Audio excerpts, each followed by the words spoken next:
And you've been to Giza, though? No, I've never been to Giza. Oh, dear.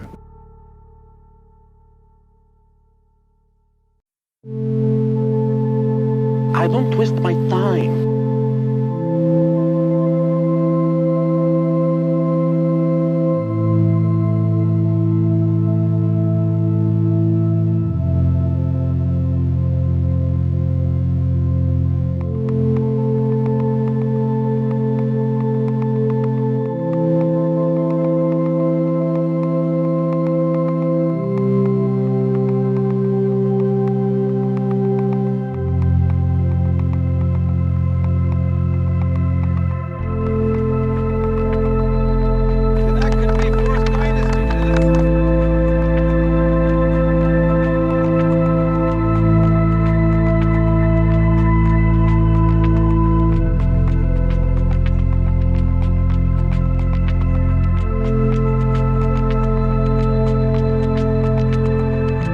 And you've been to Giza? No, I've never been to Giza. Oh, dear.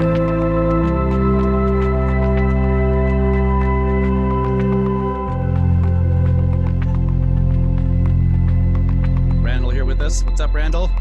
What's up? Well, it's the exact reverse of the vectoral summation of all terrestrial gravitational forces.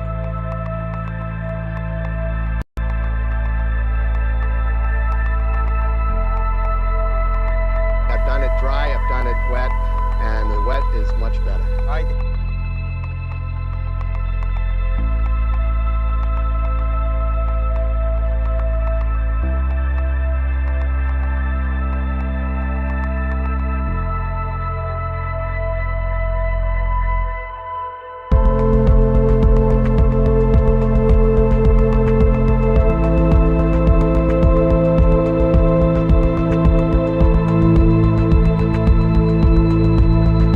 I'm a scientist. I'm a scientist.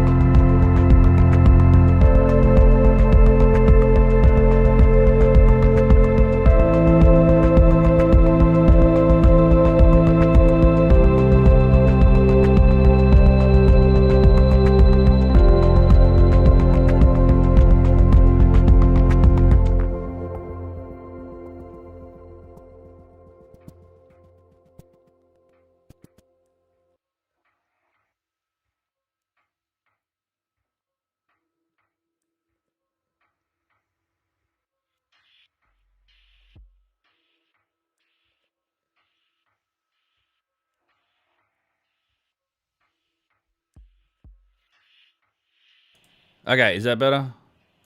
Am I not muted now? All right, you guys can hear me, right? Because I had messed with this setup again. Welcome everybody.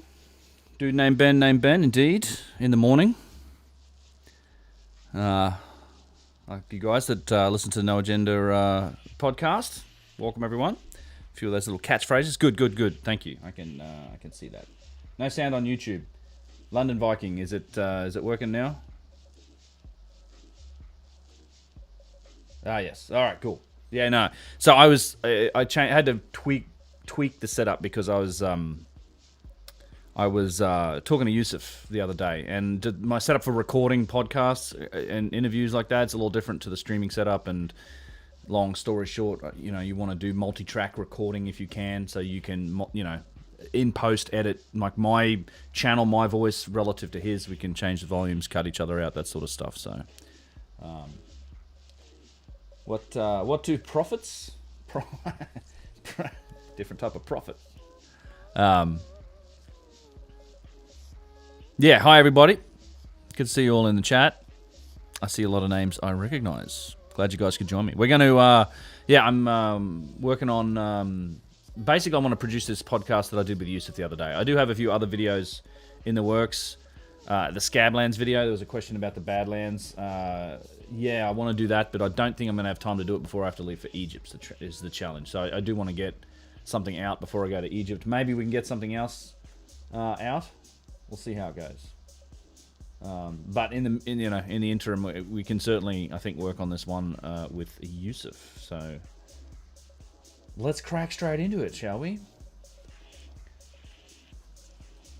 This one. Okay.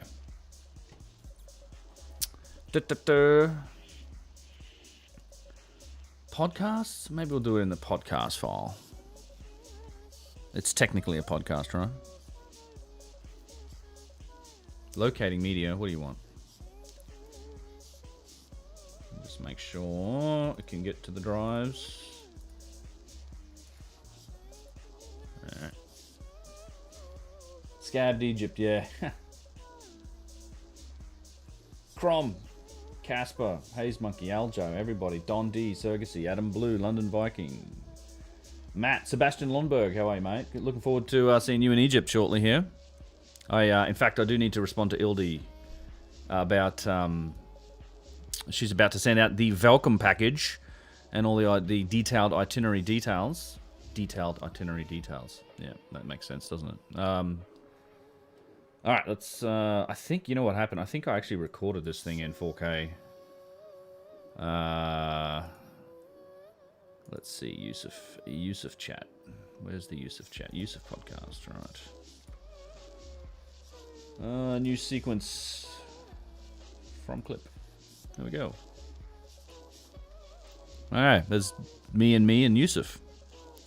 Two interesting cats. He was a good chat. So it's the thing about talking with Yusuf, man. I'm actually considering we do something a bit more regular, like because we can talk and talk. Like I wanted to talk. It's funny. I wanted to talk about the Middle Pyramid complex because I do have that part 2 of that video that I'm working on. I wanted sort of some clips from him, and I know it's something that he's very interested in as well. And he's posted some interesting stuff on Facebook recently about it, but we just ended up all over the place. Like we just where the conversation goes all over the place. So, just MG, when are you leaving on your Egypt trip? Hope you had a great time and travel isn't too much of a hassle. Well, it's going to be what it is. And I'm leaving, I think, on the 13th, so next week. Has Yusuf found anything new? Yeah, a few things. He sort of comes up with little things here and there that he learns.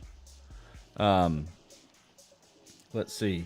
You've only just seen the Red Pyramid video, superb, wonderful music videos. Yeah, I'm gonna be taking my gear to maybe do some podcasts and I'm gonna try and do some live streaming when I'm there, and then also sit down and record a couple chats if we can. This itinerary. In fact, you guys want to see the itinerary? Let's have a look at the itinerary real quick. I know it did just come through. Hang on a second. It did come through from Ildi. Final itinerary. Here we are. Open. Yeah. Does he game? He does. He does. I believe he does. He, in fact, I've talked to him before. We had his headset on, and I don't think he wanted to wear a headset. I'm like, I might have to tell him like next time wear a headset and wear the mic. And his mic's not that great, so I may have to sort him out to do that type of thing. There's also a good application that Russ from Snake Bros put me on for doing podcasts, where it actually it records the local file and then you get it back. So it's kind of like, and then it automatically mixes them for you, or at least puts them in together, which would be great because then you don't have all the compression that runs over Skype. Because when I record here, obviously you hear me like you hear me straight through the microphone, versus Facebook Messenger or Zoom or Skype or whatever it is compressing the audio for the remote party, and that's why those calls usually sound a bit crap on one side when people do them remotely. So I kind of wanted to review this real quick. We'll do this real quick and then we'll get into the Yusuf trip. But Ildi just sent me this to review, so let's do that together. So it starts on 16th. I'm flying there on the 13th. Get there on the 14th. So you have the 15th and the 16th to do something, because we don't really do anything until 6 p.m. So basically, first day is like, everyone arrives if they can on the 16th, and then we do a 6 p.m. introductory meeting followed by din-dins. And we kick off the next day.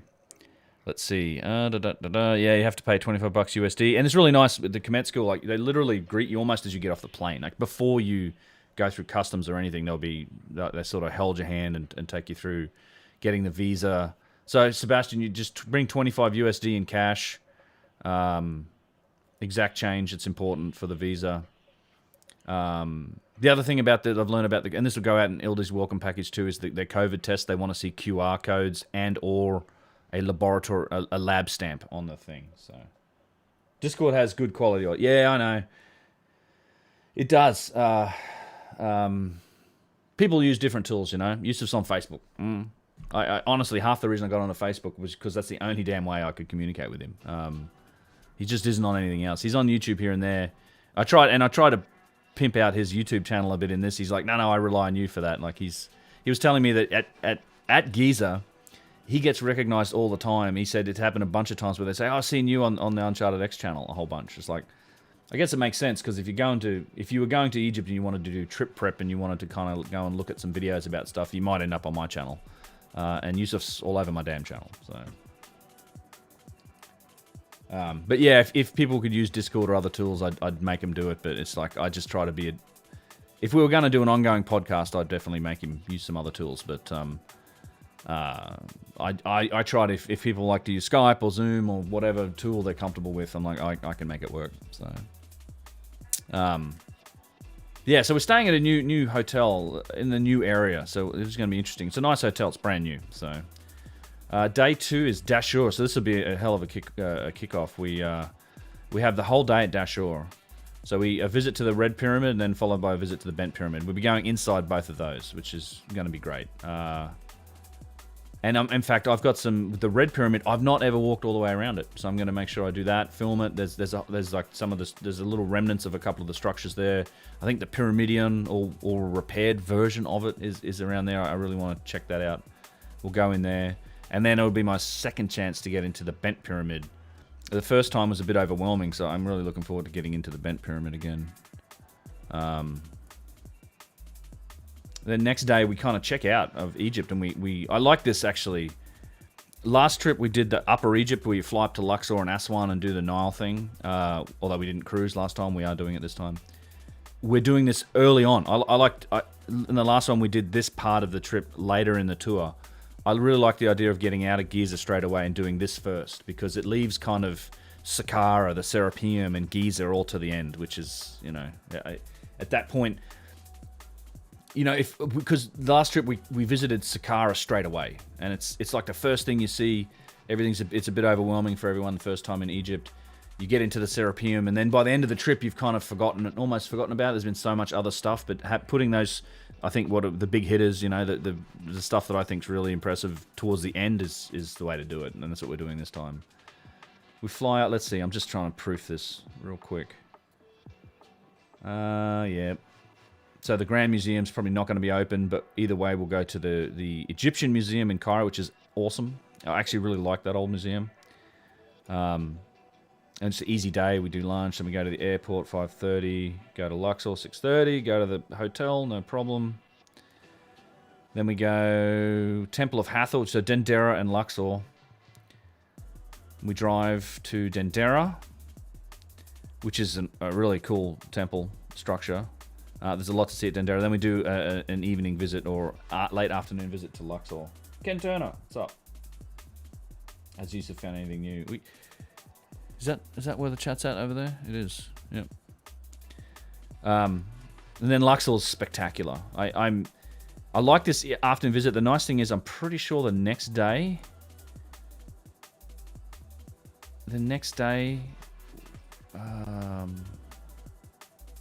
We get some time on the next day, because the next day it's Abydos and the Assyrian, so it's an early day to get to the Assyrian. Oh no, so it's the day after this. So then we get the Assyrian. We go into the Assyrian, Abydos, Temple Seti the First. Pretty much anything we do that day. That'll be great. Going down into the Assyrian again. And Karnak. Oh, Karnak's going to be awesome. So nice. We get basically the whole as much time in Karnak as we need, and there's some really cool areas in Karnak.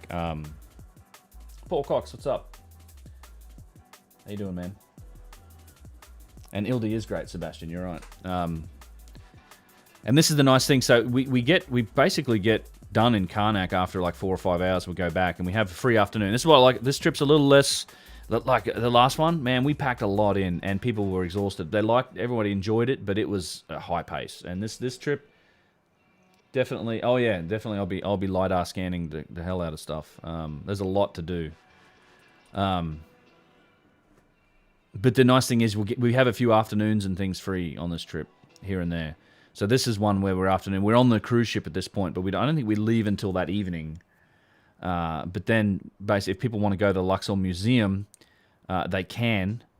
I'm actually probably going to go back to the Luxor Temple because it's right there. I'm sure we're parked right next to it with the boat, and I want to get there and see a bit more of it in the daylight, like because we get to see it in the afternoon, the 2 days before that. But I might try and get back there and do some photography there in the daylight because I've got lots of footage of it at night. I'd like to see it in the day.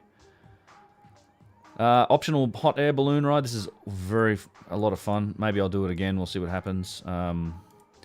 Valley of the Kings, Seti the First Tomb, Ramesseum, Colossi of Memnon. This would be a great day. The whole Ramesseum's just incredibly impressive. And there's actually a really nice little place we're going to for lunch, if I believe. Let's see. Where's the lunch spot? No, return to the cruise ship for lunch. That's too bad. There's a really nice little hotel restaurant nearby. Seacrisp, what's up, man? Thank you. God, I have trouble reading that. Astrobat81. Howdy. You missed the start. Is this something that will be a first time for you? Is there something that will be a first time for you this time? It depends what tombs are open in the Valley of the Kings. They tend to rotate through tombs, so there's a good chance I'll see something I've not seen there before. And there's a super secret potential special thing we're going to do on this trip. That will be a first for me, and I believe we're going to try and do it. And it's something I wanted to... So we had... long story short, I'm not going to tell you what it is. I don't want to give it away. It's something that I wanted to do, and it's... We had tried to get... the trip was booked out, right? And Yusuf was like... I wanted like 30 odd people, and Yusuf said, well, let's try and get it up to 42 people, and then we can do this. We can... Without changing prices, we can do this. It's a special permission thing, which they cost a few $1,000s, right? So if we get up to 42 people, we can do it. And then we were booked out. It was fine. And then, as you close in on the date, people pulled out. Quite a few people. So that's why I've been advertising it a little bit. And we're in the, I think 32, maybe 34 people coming. So we're not quite at those numbers. But I told Yusuf that I'm out of my, like the profit that I make from this, I'll pay for it. Like whatever, if it costs a couple grand, I'll pay for it. Because I want to do it, and I'd like everybody else to get the chance to do it too. So we're going to try and do that, and that'll be a first for me. It'll be a really cool video if we get to do it. So, zip line between the pyramids. That would be cool. That would be cool. I don't think they're ever going to let people climb those damn things again. Like Graham Hancock posted on Facebook. He's been up there like 4 or 5 times. He's climbed it, and he's just like, I don't think I'll ever get the chance again in my lifetime. And I'm like, yeah, you're probably right. I don't think I'll get the chance either, ever. But I'd like to do that. They'll never make... I don't know how you'd go about doing that. You'd have to really work some special permission for some purpose. They're never going to let a tourist group go up there. I think the liability... I mean, it is a dangerous climb, and coming down's probably the rougher part. Like, they're big step. You have to really, like... It's a scramble. Like, it's literally you have to use your hands and feet. And they... Clay Cox, what's up? Saturday, Edfu Temple, Komombo. Edfu's amazing. And then we had... These are going to be all these nights on this cruise ship. There'll be like a bunch of time to just chill out. And the cruise... I'm really looking forward to this. I've not done it since 2015. The cruise... I mean, touch wood. So Brian Forrester and Jimmy are in Egypt right now. And on their trip, they had the cruise cancelled. But we learned... He learned about that when we were in Peru. Like, they figured out that was happening. Is that music too loud? Turn it down just a wee touch. And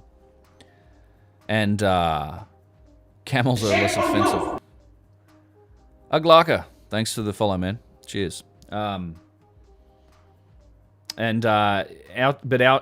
cruise has all the permits and everything, from what I understand. So it's as far as I know, this is all going ahead. They are sailing. There are cruise ships going. So there's nothing at this point that I think is going to stop it. What's the heat like in Egypt in October? It's actually nice.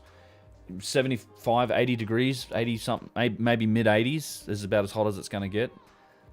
This is the right time of year. October's like the best time to visit. In fact, down south here in Upper Egypt, right? It's always backwards. It's the easiest way to remember. It's like Upper Egypt is down, Lower Egypt is up. It's reversed to how you think about it, but it'll probably be a little warmer in the south. than at Cairo and at Giza. So, but yeah, mid 80s, and then cool, like down to the high 40s, maybe low 50s in the evening, early morning. It's actually the right. You don't want to be there in July. I've been there in July. It's a little hotter. But Johanna going? Not this time. No. I know she wanted to be in Peru. She's not going to be on this one. She's got a trip planned, I think, with NEXT next year. And then I think we check out here, and then yeah. So Abu Simbel, which is optional. So I don't know how many people are going to do this because you have to get up at 3 a.m. and I think it's like a 3 or 4 hour bus ride to get out to Abu Simbel. I've not been out to Abu Simbel, and I don't really intend to go out to Abu Simbel. We'll see what happens. Yusuf might make me go, because I think typically one of the hosts probably has to go, if people are going to do it. I don't know if people are doing it. It's an optional thing. But then you get, breakfast and a free morning. Then after lunch, we go take the Felucca, sail a Felucca on a hey, Clay Cox, tip $5, man. Thank you so much, Clay. That's awesome, dude. Greatly appreciated, mate. Cheers. And we will get into the actual video with Yusuf here in a minute. I just wanted to review this itinerary quickly. But thank you very much for that the tip, Clay. It's greatly appreciated.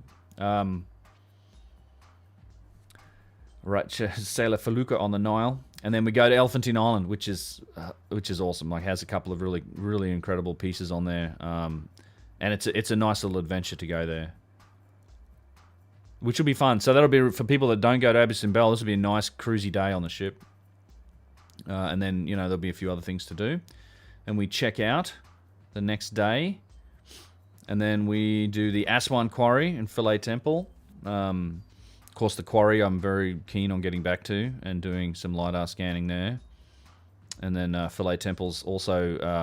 it's like Abu Simbel. They rebuilt it. They literally moved it because it was going to be flooded. And they've done an amazing job moving it. And that's a little Felucca ride as well. Which is always fun, cruising around on boats. Fly back to Cairo. Big day here. Abu Ghraib, Abu Sir. This is going to be cool. And then we roll into the Komet School shop, go in Yusuf's shop. You guys will get everyone will get the chance to go through the perfume. There's a perfume place next door, and they generally sit people down and let people make. Some people are interested in making the custom perfumes and stuff. I'm like, no, not for me. And then roll back to the hotel. Saqqara. So now at the end, we're at the end of October here, we get to Saqqara. So this is the Serapeum, Wunas Pyramid. We'll get to go into the Step Pyramid. This looks like that's an optional thing, which is really cool as well. This will be a good trip too. Lahoun, Hawara, Maidum. This is down to the Fayum region, so the depression down south. So the Maidum Pyramid you can get into. There's Mastaba 17 there for people that are really adventurous. That's like a crawl on your belly, kind of through like a tomb robber tunnel. Hawara, which is where the labyrinth is, probably most likely, I think. And then Lahoun, which is I made that video about that box at Lahoun, the most precise object. That's in this incredible underground series of tunnels. There's granite room and there's granite box in there. So we'll check all that stuff out. This will be a long day on a bus, but it's going to be fun. And then the last day is Giza. So we do Giza with the optional visit early morning to the Osiris Shaft for people, which is a 6 a.m. thing. Giza Plateau. And then private, at the end of the day, we get 2 hours in the Great Pyramid, which is be a lot of fun. The Serapeum newly opened. No. I mean, well, did they say newly opened?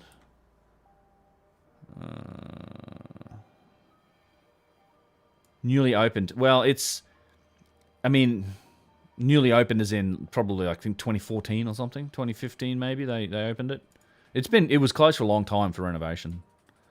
Like a decade or something. Saturday, people check out, but then for people that are doing the extensions, which I will be, we're going to Tanis and the Temple of Bastet, which I'm very happy about. I've only been there once to these places. Really keen to get back to these and have a good look around. And then October 31st, we fly out. The cruise ship's going to be fun, yeah. And they're not like a giant cruise ship. They're like 40, 50 rooms maximum kind of cruise ships. The food's typically really good. They have the top decks, like all just sun lounges and little pools and hot tubs, and you know, there's booze, there's all that sort of stuff. It's a lot of fun. Then you just cruise down the Nile, man. It's cool. Yeah. All right. Cool. I'll get back to it. Oh, new area apparently. More boxes found. So I heard about this. I don't think it's in the. I don't think it's open to tourists or anything. And I've only heard rumors about this, and I don't know if it's true or not. So we'll see. All right, let's get into this. Get you guys hear some audio here. I'm gonna turn him up a bit. I think just looking at the waveform, I can already tell he's a bit low compared to me. Prepare the bedrock itself. Well, Land of Kemet's video on the functionality of the pyramids being a chemical site using methane and other things using chemical reactions. He knows use of two. Interesting. I haven't seen it. Is Tanis any connection to Carthage goddess Tanit? Not as far as I know. Tanis, I have a video on it. It's gone by a number of different names. I can't really remember. Martin Crew. Love your recording inside the pyramids. Makes you want to go more. Cheers. Yeah, dude. Thanks. How come you don't go to the Valley of the Kings? We are going to the Valley of the Kings. That's in the itinerary. It's there. I believe.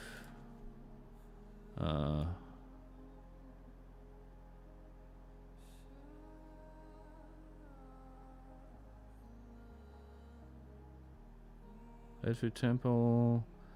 Valley of the Kings. On the 22nd. Seti the First Tomb, Ramesseum. So yeah, there's Valley of the Kings. So we're rolling early for that. The West Bank. And then there's the hot air balloon. That morning early, which will be before sunrise. Yeah, that's like a 4:30 departure. I did it last time. It was really cool. I think I've shown you guys some of the footage. I can show it again.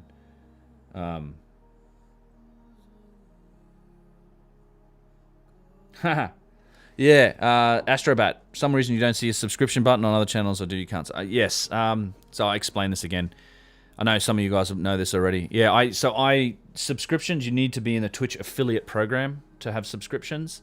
I was for a while, and then I removed myself from it because that affiliate agreement with Twitch is a contract, and I didn't like the contract. Basically, I wouldn't be able to stream on YouTube right now. That would be with the affiliate program. They lock you into Twitch for live streaming. It's an exclusivity thing, and then you also give away all of your brand rights, your likeness, all of that stuff, right? So, for those reasons, I pulled myself out of the affiliate program. However, the tips do work. You saw, I think, who was it? Clay tipped earlier, and in fact, with tips, I get with subscriptions and subs. Twitch gets half of that revenue. I think with tips, so if you're going to tip $5 instead of a sub, I would get 97% of that versus 50% of that with subs. So I appreciate any of the support, and thank you for looking for the sub button. But yeah, it's just a bad deal. It's just I want to be able to stream on YouTube, and I don't really want to just give Twitch all of my brand rights and everything out of nowhere.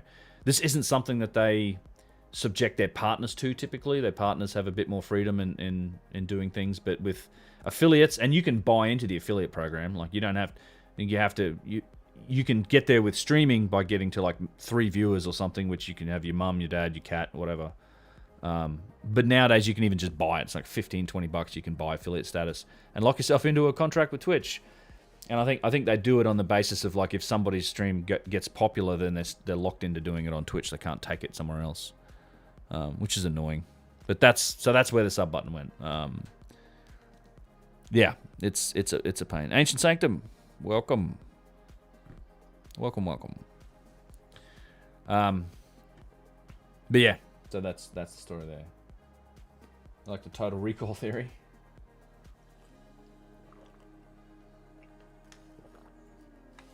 I am aware of the Curious Being channel. Yep. But I'm not that across the theory of it being a mine. Doesn't really seem like a mine to me. Like there's a lot of shafts in the ground, but there isn't really much of a mine. I'll show you a site that I think was a mine, South America site here. Shelly Bigro is subscribed to the channel. Shelly Begoix. Begaroix. Thank you for the sub. So that alert people, by the way, that's not Twitch, that's on YouTube. So I have alerts for both. So if somebody subs on YouTube, that pops up. So thanks for the sub. It's like a follow, I guess, on Twitch.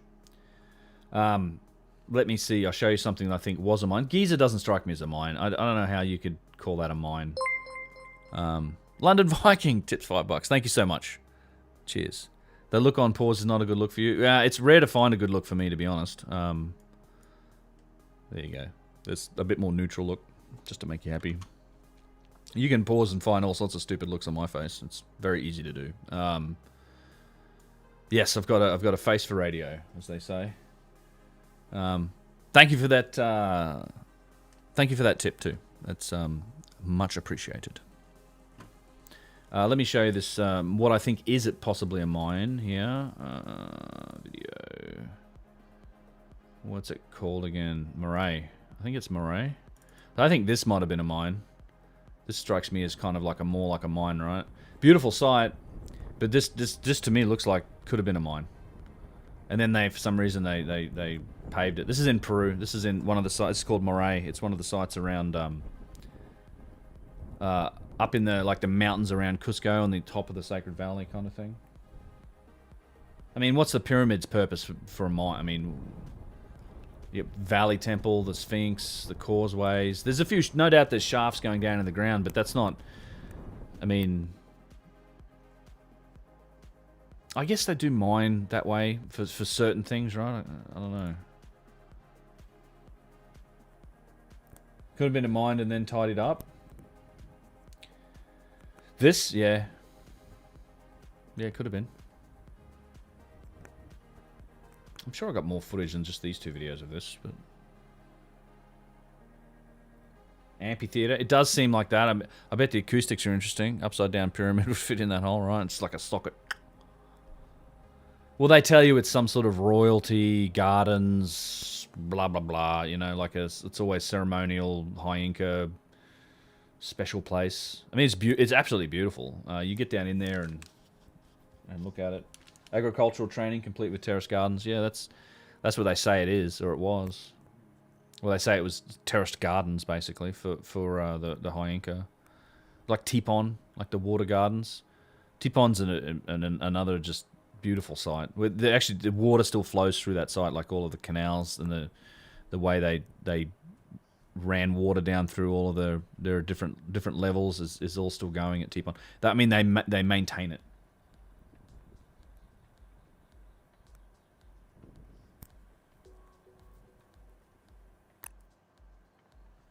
I don't think there's anything else here. No. I feel like I had more. Where's Tipon? This is Tipon. Similar thing, but this, see these channels? This like here. This all still has flowing water in it. There's a beautiful little set of falls up here. It would make a sweet, yeah, that would be a sweet pull. Be nice and deep. Where's the waterfall area?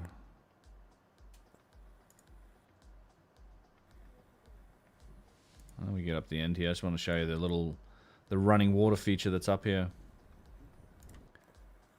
I know we're supposed to be talking about Egypt, but this is a whole other site. I've not done any.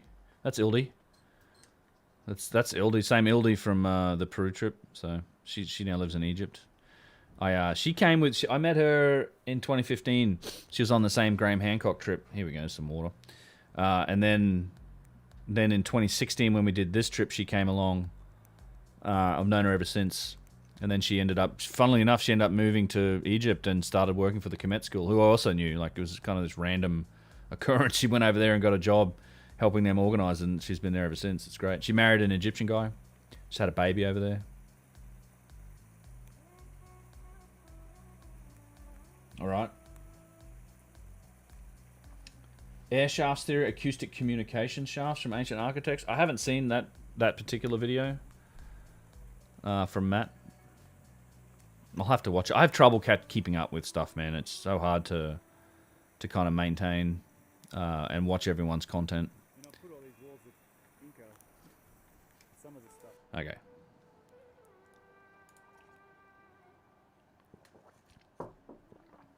They could have made it just for fun. When you mastercraft, they tend to be creative with it. It does seem like that, doesn't it? And Paul, you're right. There's thousands of square kilometers of terraces in South America. There's so many of it. Like, if you go down through the Sacred Valley, they literally, I say terraformed, but I know it's not technically the right use of the term, but that's what it looks like to me. They've just changed the surfaces of the mountains with all of the terracing. And the Inca did a lot of that, no doubt. No doubt. So, all right, let's, yeah. Doing well, doing well. Active. So, very happy to welcome... Oh yeah, this is where I start. I obviously have some yapping before that. Alright, let's see here. I think we need to turn him up more. So, very happy to welcome my good friend Yusuf Awan to the podcast. Yusuf, great to see you, mate. Great to see you, man. How are you? Doing well. Maybe turn me down at this point. Let's see. How high can we boost him? Let's go all... Yusuf, great to see you, mate. Great to see you, man. How are you? Doing well, doing well. How are you Africa? doing over there in Egypt? I know it's evening time for you, morning for me over here. Yeah. Well, things are... Oh, we can get out leave some of my stutters out of there. But let's see what he... Well, things are... like, in tourism now is getting really more active. Oh. Oh, we talk about... We'll cut this out. He was like, oh, air You hear conditioner. that? A little buzzing noise, it's fine. Yeah. It's air conditioning. Ah, it's alright. No, I can shut it now. that's fine. Copy and paste entire link for it to show up. So yeah, things are getting better here, tourism-wise. More people are visiting now. Almost like It is old Tellinger days territory. before. Let's clean this up a wee bit. First, Ben's effects. You guys can't see this stuff over here. Let me move it a little bit for you. There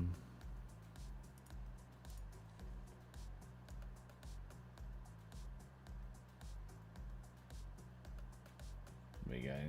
Then you can see what I'm doing over on this side of the thing. Just gonna add a crop to it.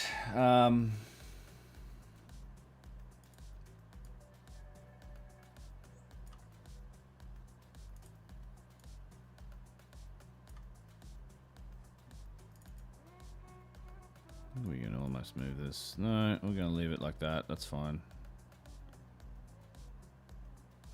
A little more on the bottom. And then we're gonna, and then I'll cut it up and we'll do like, you know, him and me. Let's see. You gotta go, Angie. Cheers, man. Well, thanks for dropping in for a little bit. Ubuntu going well too. Long form podcast once a week or so, and then just shoot the breeze. I'm 100% sure you'll be on to a winner. Yeah, I want to try and clean up his audio a little bit, but let's I'm thinking about it. Like I think my audio podcast is going reasonably well, which is mostly the videos, my audio from that, but it's just me. I think to do an actual podcast, you do need two people at least, but two people is probably the right structure. So I'm trying to figure out, like, is there somebody I'd bring in and try to start a regular podcast with? I think that'd be fun. Yusuf could be fun to do something like that. Well, things are like. Hang on. Well, things are like in tourism now is getting really more active. Oh. So yeah, things are getting better here. Okay, so let's just clean this up. Well, we're just going to go through and clean this up a little bit. Cast Yusuf, great to see you, mate. Great to see you, man. How are you? Doing well, doing well. How are you doing over there in Egypt? I know it's evening time for you, morning for me over here.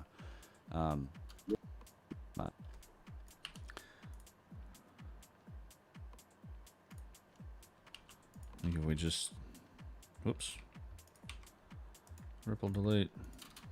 Well, things are like in tourism now is getting really more active. I think we'll just cut out this bit about the air Oh. conditioning. It's fine. So yeah,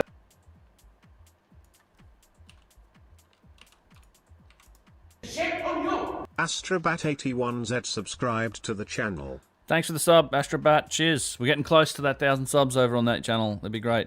Shame he's not in the middle of the shot. Yeah, he kind of sat over there. I don't know why he did that. He moved a bit later on. I didn't want to coach him too much. It'll be fine. I mean, I can always... So I will... we edit the voice, the audio first. We'll just make it the pass with this shot, and then later on I will add a couple video tracks where there's one where it's just me and there's one where it's just him, and I'll center him up a bit more and zoom in a bit while that happens when we do that. So, and then I'm going to add a whole... This is going to have quite a bit of additional footage in it just to illustrate sort of the stuff we're talking about. So we'll see how it goes. actually. All right, let's see. Well, And I'll...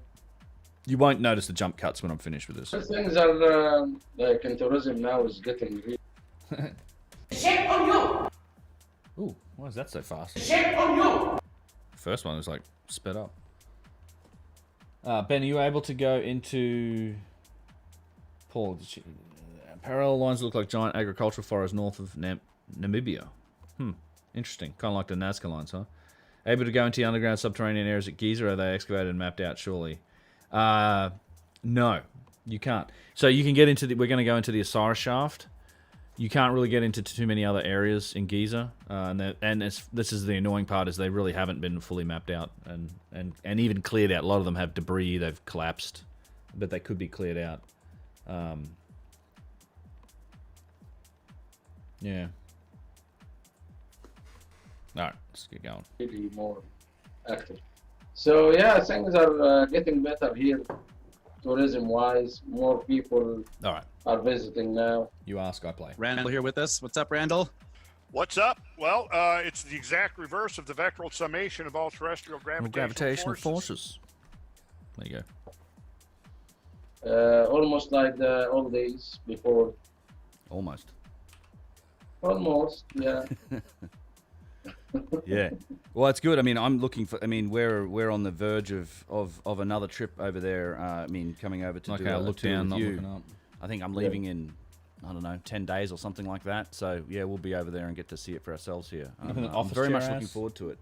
Yeah, it's good to see. I know when we did the trip, what was it, last year, I think we were the only Western tour group in the country, and I could see how... I spent plenty of time in a chair. It's annoying. Almost desperate and, This and is a standing excited desk. that everybody was to see like the tourists start to come back to Egypt. I know a lot of people Exactly. depend on it. So. Well, I'm very grateful that we had that tour, and many people.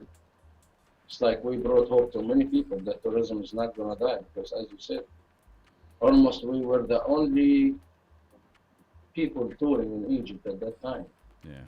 Last December, and Yeah, so this is I'm streaming on my UnchartedX Live channel, and I'd appreciate any subs over there for sure. I've got the UnchartedX channel, then I've got an UnchartedX Live channel where I do like game videos when I feel like putting those up. I live stream on that, doing this type of thing, where it's just a more casual live stream. I do stream on the on the big channel occasionally when I'm feeling up to it, kind of thing.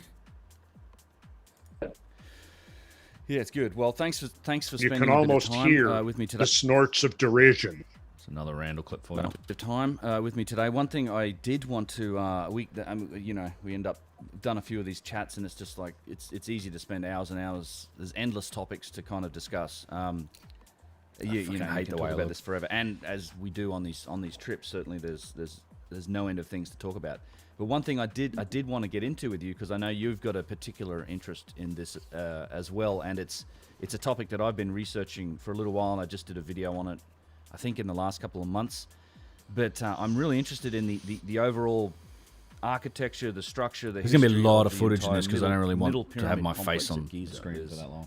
you know, out of the three pyramids, you've I'm gonna got add the a one lot of in the center footage. that's attributed to Khafra or Khafra, and you know the complex isn't just the pyramid, it's the causeway, Googly the Sphinx, eyes. it's the things that are underground on the causeway, and I know you've spent a lot of time looking at that, but I'd love to get your thoughts and talk a bit about some of the details around the whole Middle Pyramid complex. Well, first, as you know, the Sphinx complex was its temple. There are worlds between if it's separate on its own or is it actually related to the complex of You guys Khafra. understand him okay? And we know that the two temples are kind of identical, but it's still not a conclusive evidence. Right. The Middle Pyramid complex I don't want to is subtitle this documented much stuff. in hieroglyphs so- since the Old Kingdom time in the area itself, and it was labeled as Wer Mer, which literally will mean Wer Mer is an ancient Egyptian sentence or two words that means literally the Great Pyramid. Uh-huh. So it's good to know why we are excited about this pyramid, because it was actually labeled during the ancient Egyptian time, during the Old Kingdom time, as the Great Pyramid. And the pyramid we call the Great Pyramid, which is the pyramid of Cheops or Khufu, Why is the waveform mirrored? Wait. actually labeled during the ancient Egyptian time, during the Yeah, that's so it's that's funny. So I think what's happening is it's literally his voice in my headphones being picked up through the mic, through my mic. Old Kingdom time It is. as the Great Pyramid. And the pyramid we call the Great Pyramid, which is the pyramid of Cheops or Khufu, No, I know. was It's, known as the Akhet. yeah, it's not perfect. I understand that. So we'll see how it goes. I think if you listen to it for a while, you kind of get into the groove of hearing him.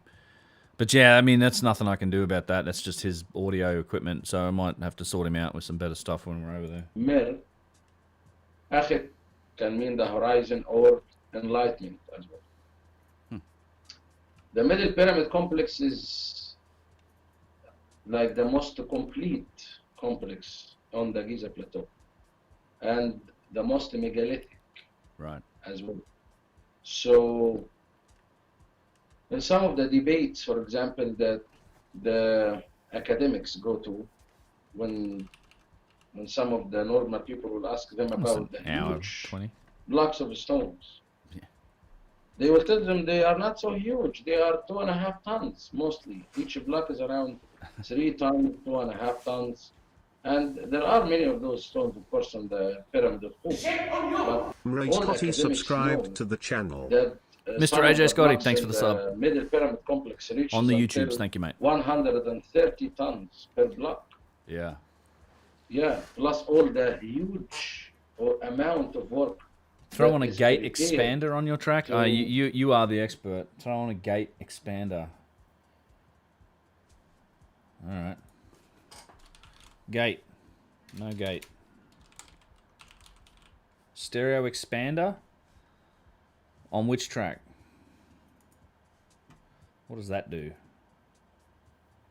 Can only be used on stereo and yeah, that's fine.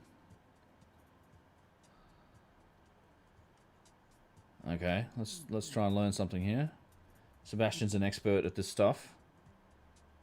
So we got which one's boosted? This one's boosted. Channel volume 0. All right, let's throw this onto you.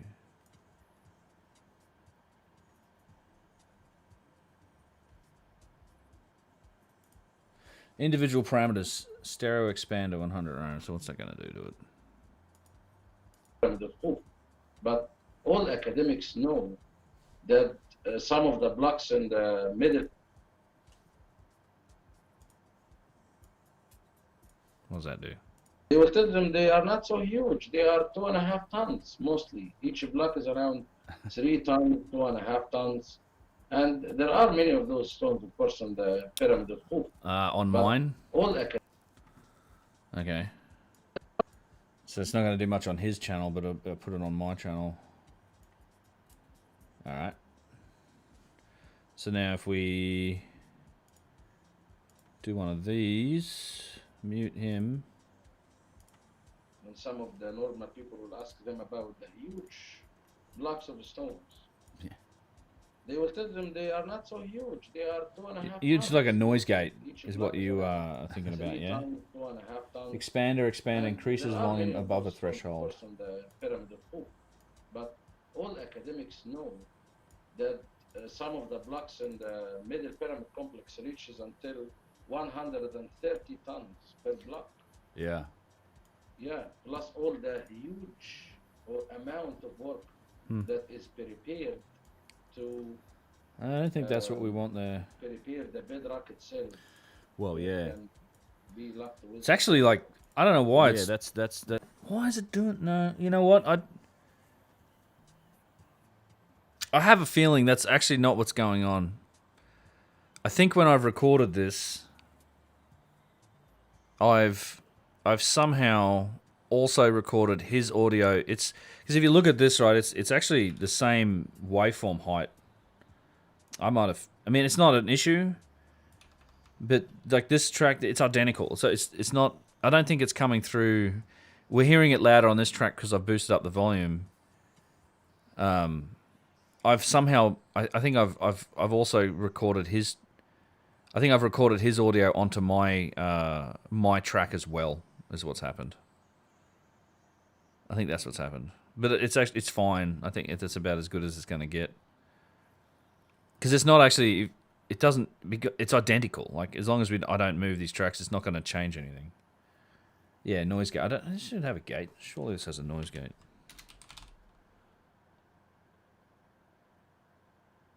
It's probably just the noise gate here. But, well, so I'm not trying to fix anything. So the issue here is, like, if we look at the tracks, right? The audio tracks. So this is Yusuf is the top track. And then it's me on the bottom track. But if you look at where Yusuf's talking, say, for example, this little section here. Not just here. It's identical between the two. So what I think I've done... I used a new setup. I like, talked to him on this computer and recorded it over there. It is sort of complicated what I did. But... what's happened is I think I've just mapped his audio also onto my audio track. So I did multi-track recording in OBS, and I think I recorded like I recorded his track alone, but then I also had his track going into my mic track. So where I'm talking, like this is me talking for sure. Carved it into the side of it. Right, and then so it doesn't appear in the top track, but when he's talking, it's in both. So there's nothing I can do about it. It's actually fine though. It's. I was just trying to decide if I should do something about it or not, but I can't. I mean, this is just the recording. This is what it is right now, which is fine. It doesn't matter. During the ancient Egyptian time, during the Old Kingdom time, as the Great Pyramid. And the pyramid we call... Okay, let's go back.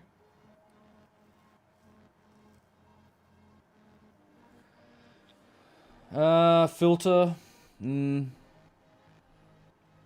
Yeah, it's fine. I think this is about as good as it's going to get, unless I do start applying, like, you know, noise reduction. But it's never going to change the clarity of his noise. It just is what it is. Next time I record with him, I'll either get him to use his headset and his headset mic, or I'll probably just bring a I'll have to go buy a mic for him or something, or do something, just set him up if he's interested. He said he wants to do more of these, so we'll see how we go. But it's still not a conclusive evidence. Right. The middle pyramid complex... At least it's not causing an echo. Yeah, that's right. ...is documented in hieroglyphs since the Old Kingdom time in the area itself. And it was labeled as Wer Mer. I also don't know if I'm just... Maybe I got him turned up a little too much because it's sort of bouncing off the limiter, which is annoying.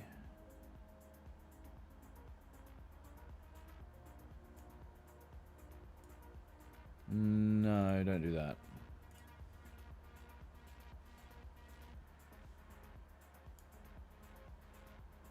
Let's try that. Which literally will mean... Wer Mer is an ancient Egyptian sentence or two words that means literally the Great Pyramid. So it's good to know why we are excited about this pyramid. Yeah. Because it was actually labeled during the ancient Egyptian time, during the Old Kingdom time, as the Great Pyramid. And the pyramid we call the Great Pyramid, which is the pyramid of Cheops or Khufu, was known as the Akhet Mir. Akhet can mean the horizon or enlightenment as well. The Middle Pyramid complex is like the most complete complex on the Giza Plateau. And the most You ready for some speed up here? So, in some of the debates, for example, that the academics go to, when some of the normal people would ask them about the huge blocks of stones, they would tell them they are not so huge. They are 2.5 tons mostly. Each block is around 3 tons, 2.5 tons. And there are many of those stones, of course, on the pyramid of Khufu. But all academics know that some of the blocks in the middle pyramid complex reaches until 130 tons per block. Yeah. Yeah, plus all the huge amount of work. All right, wait a sec. All right, we got to do something else here while we're here. Let's just. I got to take some notes, people. We gotta like. Let me just do it over here. I'm gonna like. I just want to like take some timestamp notes for what we're talking about. Intro. So it's like intro starts there, and then where are we here? We start. I think this is where we start talking about the middle pyramid. Play. Well, first, as you know, the 240. The Sphinx complex was its temple. There are worlds between if it's separate on its own or if it's actually a complex of Khafra. And you know that the two temples are kind of identical, but it's still not a conclusive evidence. Right. The Middle Pyramid complex is documented in hieroglyphs since the Old Kingdom time in the area itself. Caffeinated. It was labeled as Wer Mer, which literally will mean Wer Mer is an ancient Egyptian sentence or two words that means literally the Great Pyramid. So it's good to know why we are excited about this pyramid, because it was actually labeled during the ancient Egyptian time, during the Old Kingdom time, as the Great Pyramid. And the pyramid we call the Great Pyramid, which is the pyramid of Cheops or Khufu, was known as the Akhet Mir. It doesn't predate Cheops. The Middle Pyramid complex is... It just wasn't. I mean, it was just, that's what they called the Middle Pyramid, was the Great Pyramid in ancient times. And you have the other one was the Pyramid of the Horizon or Pyramid of Enlightenment. So some of the debates, for example, that the academics go to, when some of the normal people would ask them about the huge blocks of stones, they would tell them they are not so huge. They are 2.5 tons mostly. Each block is around 3 tons, 2.5 tons. And there are many of those stones, of course, on the pyramid of Khufu. But all academics know that some of the blocks in the Middle Pyramid complex reaches until Mountain of the West, that's right. 30 tons per block. Yeah. Yeah, plus all the huge amount of work that is prepared to prepare the bedrock itself. Well, yeah. Can be locked with the pyramid complex. Yeah, the whole bedrock work there is astonishing. It's something that I've come to enjoy showing people on the Giza Plateau. It's, if people don't know, like the Middle Pyramid is literally dug into the side of a hill, and parts of those. So this is just like notes so I can go and get footage they're actually later on. formed up out of bedrock itself. So Yeah, it's south, north. no, I mean west. Northwest. northwestern corner. Yeah, Northwest. yeah, and there's That's an right, it enclosed is wall northwestern around corner. the back of the pyramid there that's like 30 feet high. Like it's literally they've carved it into the side of a hill, which would have made the project that much more difficult. Yeah, Did they have? Now that this awareness is raising more and more. Did they have colloquial labels before the silly tomb ideas came along? So they were associated with those pharaohs, yes. So this is one of my questions actually, and I when I was looking into it, yeah. So since antiquity, they weren't called tombs, but they were associated with those pharaohs. So in writings, and so one was called the Great Pyramid, the other one was the Pyramid of Enlightenment. I mean, but I'm pretty sure at the same time you were associated with those names, Khufu and Cheops, or and then Khafre, or what's the Latin for his? Is it Khafra or just Khufu, Cheops, Khafra, or Hafra? I've forgotten what his is. I mean, because the other one was Mycerinos, which is the Menkaura. I forget what the other name for Khafra is. Latin and Egyptian, right? It's. I don't think they were called tombs. Now I also do think that this is as recorded in antiquity.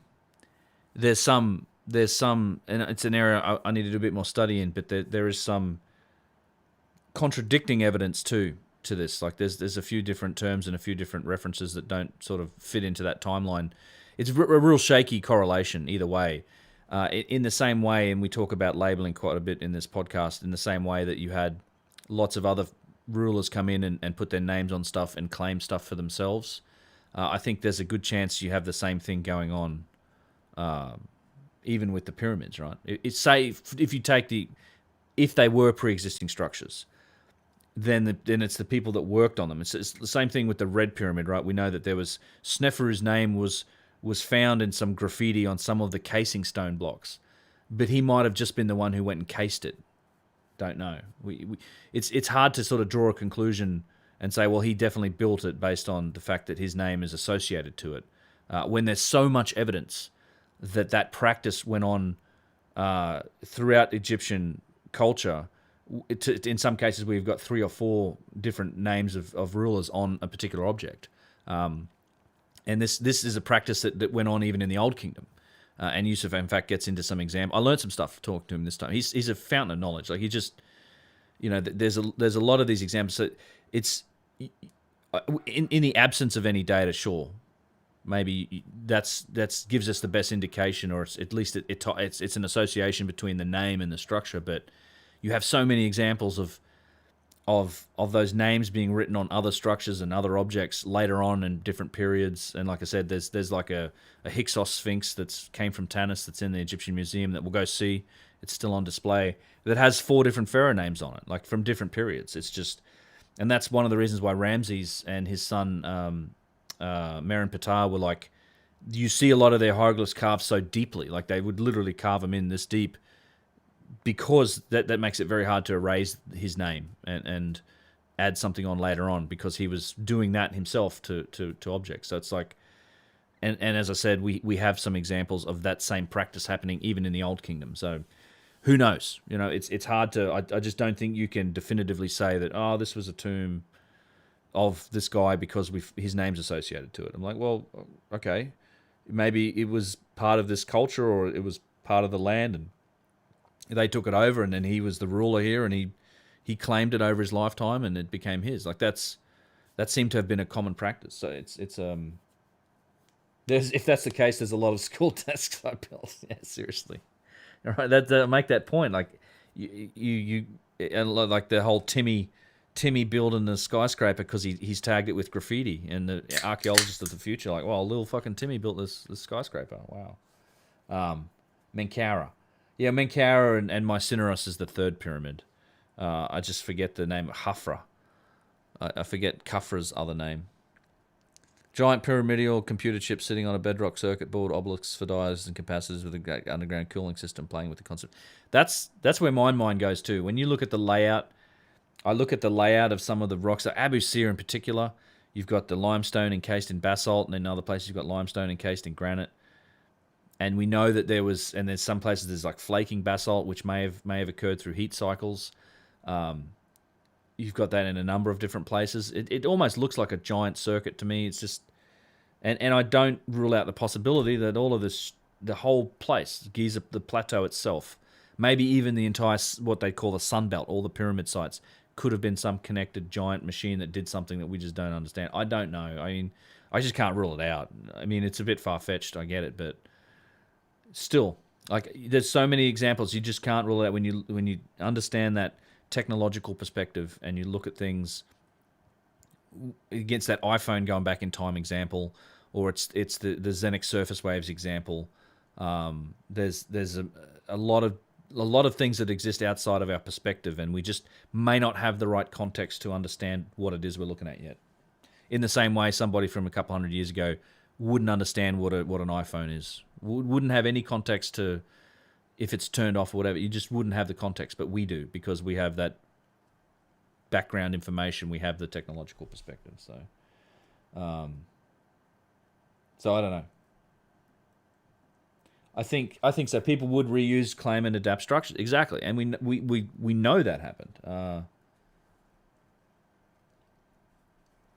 Ben, I'm following a Spanish Egyptologist channel who works for years in Egypt, and he shows a couple of tours in smaller museums at Cairo with some interesting artifacts. I'll bet. Info could still be inside the rock. Yep, could be. Quartz being Kefren. Thank you, Ganji QC. Yes, Kefren. Yeah, Kafra Kefren. Thank you. And you can start now people actually pointing at the ground and talking about the challenges of implementation that is in the bedrock itself or in the preparation for the site to house the structure after that. Yeah. So for those Water, who don't know, the pyramid of Khafra is located on the center of the highest location on the plateau, and they needed to level that.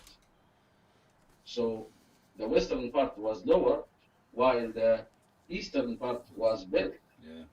In some parts we can see The tiles. 3 courses of megalithic stones built on the eastern side, and as I said before, some of them weigh around There you go, Paul. 130 pounds, Yeah. maybe more. Yeah, they're crazy. I remember taking photographs of those blocks the last time I was there and filming them. They're just huge, and that seems to be a consistent theme amongst all of the structures Deep that make water. up the complex too. Flow Not like just water. The pyramid, as you said, it's the most megalithic pyramid because you have these giant blocks in its construction, but you also find, in some cases, even bigger, but around the same scale, size of blocks in the pyramid temple, obviously in the valley temple, but they just seem to have been working with some tremendously large blocks of stone, right, for whatever reason, in those structures.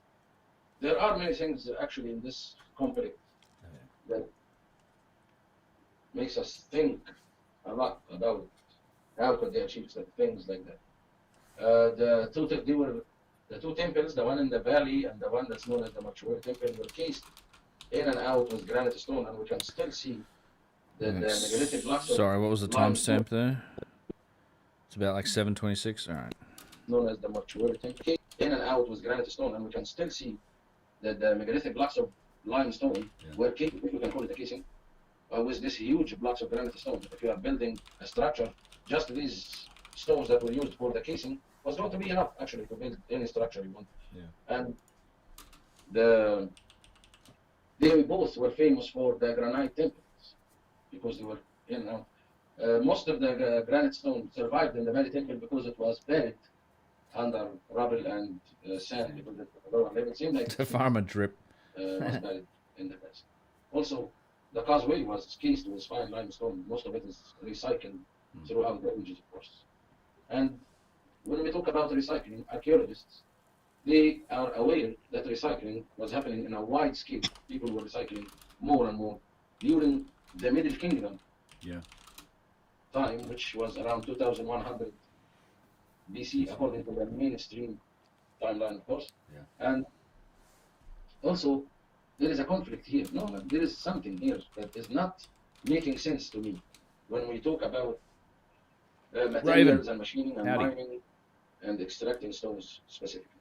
Because according to the official story or information, the granite stone, and this is mentioned in more than one official book, granite stone was not being extracted out of the bedrock during the Old Kingdom. This is exactly what they believe. And this is like the Valley Temple and the Mortuary Temple, if we can use these labels, used to house around 40 pillars, if not more. All of them were carved out of single solid piece. And they were like 6 meters in height. We can still see the ones in the Valley Temple, of course. They're the square ones, right? 16 of them in the Valley Temple, and there used to be 24 in the perimeter or in the so-called mortuary. Metric temple. Nope. So, when you tour with geologists, and we will talk about geology with another thing about geology in that complex as well. When we talk about the quality of... So did you hear that? He said there was at least 40. At least 40 of these. And where is that? Let's see. Let's find it.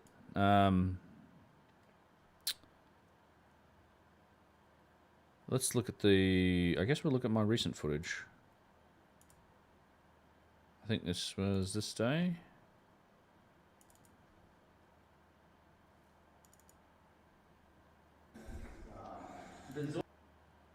Just noticed that you have posted this on Twitter. I didn't know. I'm definitely a little lax in that sometimes. We did this on the first day, didn't we? Yeah, I don't know. I don't know. It's like I haven't been busy on Twitter, so I don't like to just do the only thing I do is, hey, I'm live streaming. I like to try and like put something out with terms of pictures and stuff, and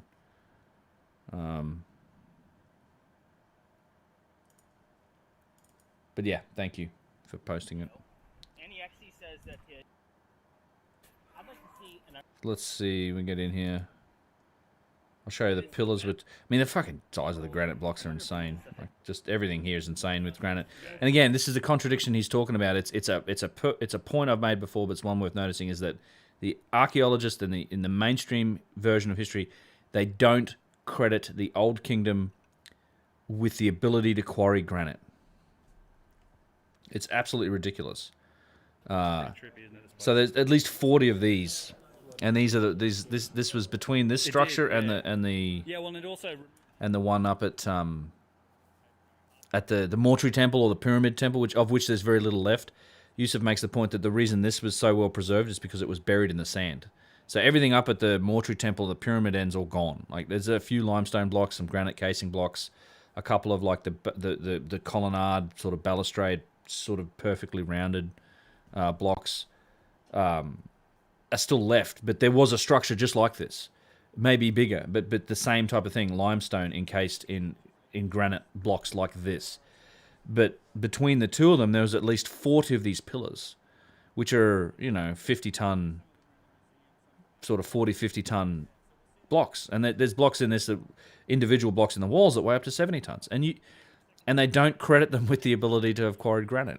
Like, what the fuck? Obviously, they had the ability to quarry granite, but it's because they don't have the tools. They didn't have they can't explain the quarrying of the granite with the tools that they know that the Old Kingdom has. One of the big contradictions. So they say that they got this granite from surface pieces and chunks that were laying around, which is nonsense. Any geologist will tell you you can't get granite of this quality, of this solidity, from that type of that type of granite. You have to dig down, 10 meters into a granite outcropping to then find granite of this type. And you see that at the Aswan Quarry, where they would dig test pits. But they were probably test pits. I think they were. That's exactly what they were. I don't think they were using pounding stones to dig them, but they were going down to look for like, all right, where's the really super solid, high quality granite? And that's, you got to imagine when you're in the Aswan Quarry, you've probably got dozens of meters of granite above your head that's been removed to get down to where like the unfinished obelisk is, and you have that huge granite, and you can see in some areas also where the surface granite is, where it's all crumbled and cracked, and it's not, you would have trouble extracting single solid pieces like this from it. It's a huge contradiction. Karahan Tepe just came. Matt just put out a video on that too, didn't he? Yeah, live. Froku, welcome. Wicket. I think you're absolutely right regarding the connection between the pyramids being a complete mechanism. Look at the network we have in this civilization now, right? Our civilization has some catching up to do. It's entirely possible. Yeah, the Valley Temple would have been a gladiator stadium by now in Rome. Yeah, seriously. Found a granite site in New Hampshire, and I believe it has a direct connection to construction techniques in Saxe-Wehrmacht. Really? Interesting. Document that. Anyway, so those are the pillars that he's talking about when he talks about 40-odd pillars. And that's not all. I mean, the other Old Kingdom sites like Saqqara, which is the 3rd dynasty, I mean, they go back even further, but you had the rounded columns, not just pillars, but rounded shaped columns with the lotus flower, the palm leaf sort of tops to them, where they, that's, the block would have been this wide and they had to narrow it down, and they had like 40 of those there. Like it's insane. Cool. Batten 5. Welcome. Play. Granite stone that is used in rupture. It's a very high quality. Yeah. Of granite. And when I asked people who I told you once before, like Dr. Robert Chuck, everyone knows Dr. Robert Chuck, of course, and Susan Moore, Dr. Susan Moore, also the geologist of the chemical school, and we examined together. And of course, I study geology, but it's It's good for Craig's the PC. academics. Yep. And they look at the stone and they said, this cannot be some kind of stone that is coming from the surface. Thanks, of the Craig. mountain. I'm This glad you is found the channel, man. extracted from the I hope you're enjoying it. deep core of the granite mountain to get this kind of high quality. Good. And in the same case with the white calcite crystal, Ancient Sanctum, go nuts. as we talked before. But, you know, when we see these things together there, it's different than when we talk, because I know that you know. But only, you know, we need to study more so we can know. So I don't want to get to very specific details that would be harder for anyone.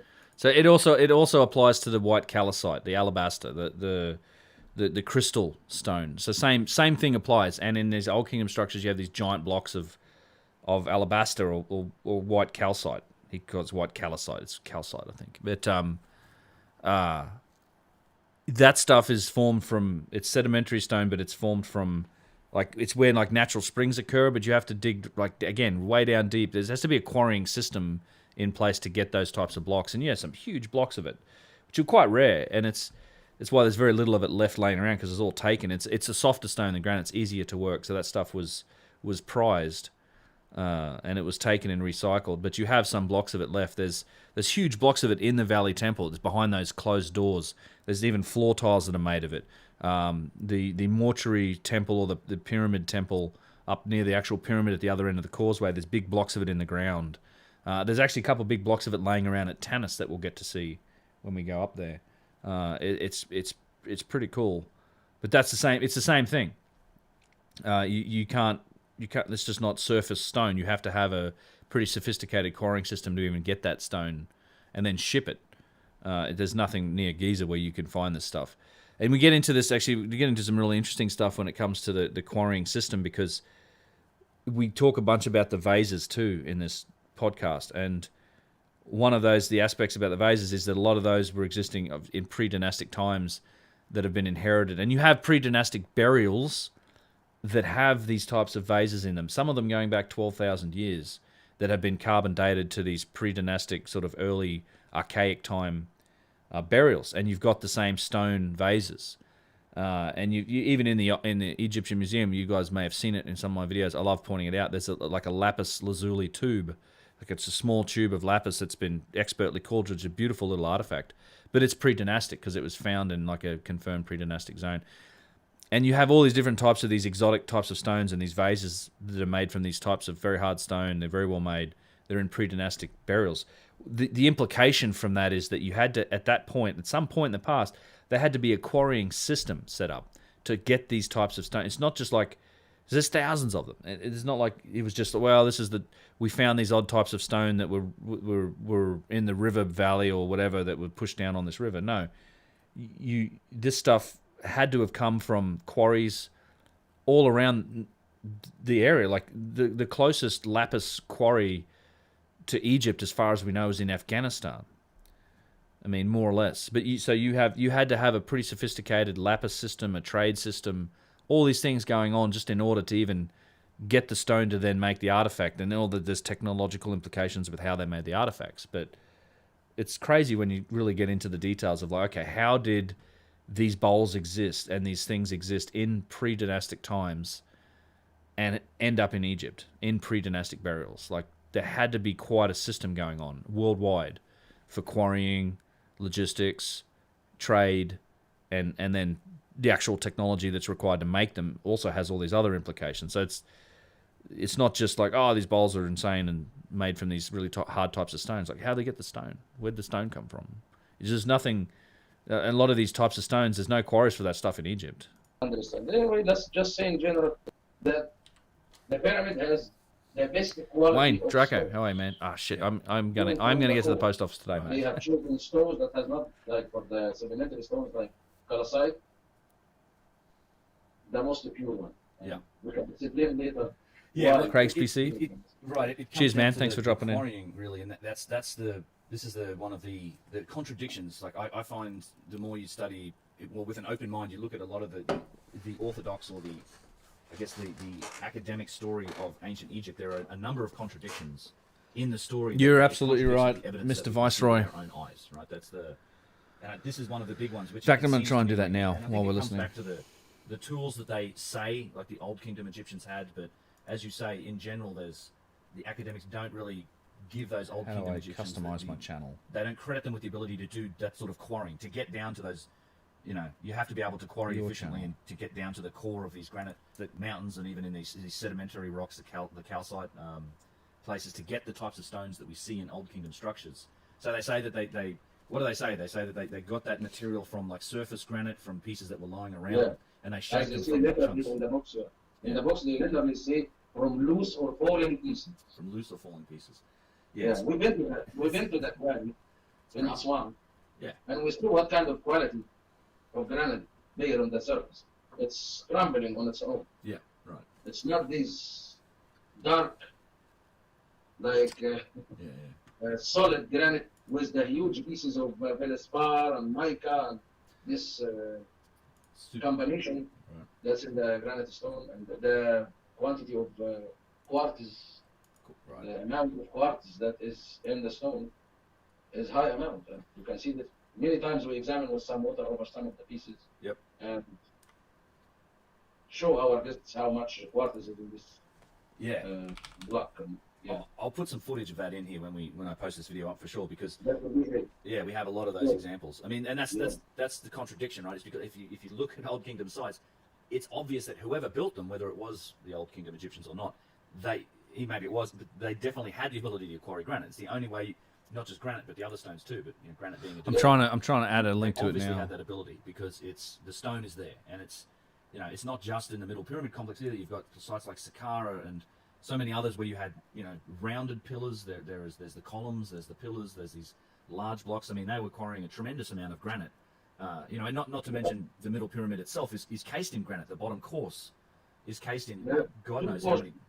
Two courses of the base of that pyramid was cased with these megalithic blocks of granite. Yeah, it's huge. That was the casing of the two temples, and plus, of course, the pillars, the 40 pillars we talk about. So we are talking about thousands and thousands of cubic meters. How do were I transferred from channels? Aswan Alright, here we go. to the complex. Doesn't feature any other And I mean, channels. it's How do I do that? it's a difficult task, and the other part that's always fun about walking around the pyramid is then going to that back enclosure wall where there's an inscription on the wall, and it's you were talking before about how we know that they were recycling material from as early as the Middle Kingdom period, which was around 2000 BC. Yeah. I mean, you have evidence for that. Is it Ramses or Merenptah? Ramses, of course, is from the New Kingdom. Well, New He lived, or the descriptions were left around the Middle Pyramid from one of his priests, Ma'in, saying that he was the one responsible about the quarries or the work of the king. And archaeologists are aware, this is from the New Kingdom, archaeologists are aware that Ma'in took stones from the Middle Pyramid to build the Petah Temple in Memphis. And the stones in the Middle Pyramid, they exist in Petah Temple in Memphis, which is, of course, near Saqqara. And when we look at these stones, they are not limestone. Right. So we cannot see like he was How do you add from the bedrock near Khafra. No, because all what we see there, or channel most of to what it? we see there, is granite stone and huge blocks of white calcite crystal, plus basalt stone, which I believe he took also from the Great Pyramid. So Right. Yeah. recently, and we should be visiting Memphis together, because recently they revealed a structure from the New Kingdom, and all the walls are, or most of the walls were from basalt stone, and the backside of it has the saw cutting marks, which we know that it existed in the pyramid complex. Wow. Yeah. Yeah. So the other thing, the middle, when we talk about recycling, the Middle Kingdom, the era that's labeled as the Middle Kingdom, which is around between 2100 and 1700 BC, according to the mainstream timelines, found also, and this is documented in the official books, they also found conclusive evidence that stone was taken from the Giza Plateau and it was used in their structures, two pyramids, in area called Elisht. And this is the area called today Elisht. Back in the days it was called Ethit Tawi, means the one that captures the two lands. And it was known as something like the capital for the Middle Kingdom era to Egypt, instead of Memphis, the one that was used during the Old Kingdom time. And this is as far as the academic books go, and it talks about recycling. But according to my own research, I did found conclusive evidence also on the Giza Plateau. Okay, 1 second. Before he gets into that, let me catch up here a minute. Batten 5, what's up?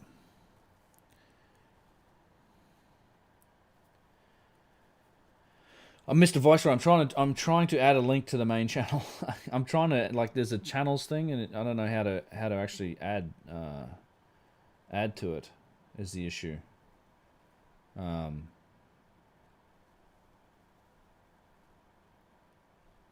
love Yusuf also. He's awesome.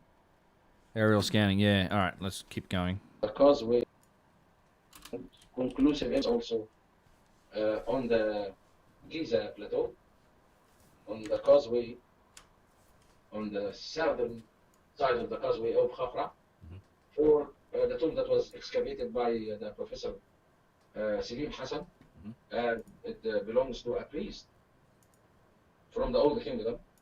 His name is Ra'wer. Ra'wer was a priest for the king Shipsis Kar.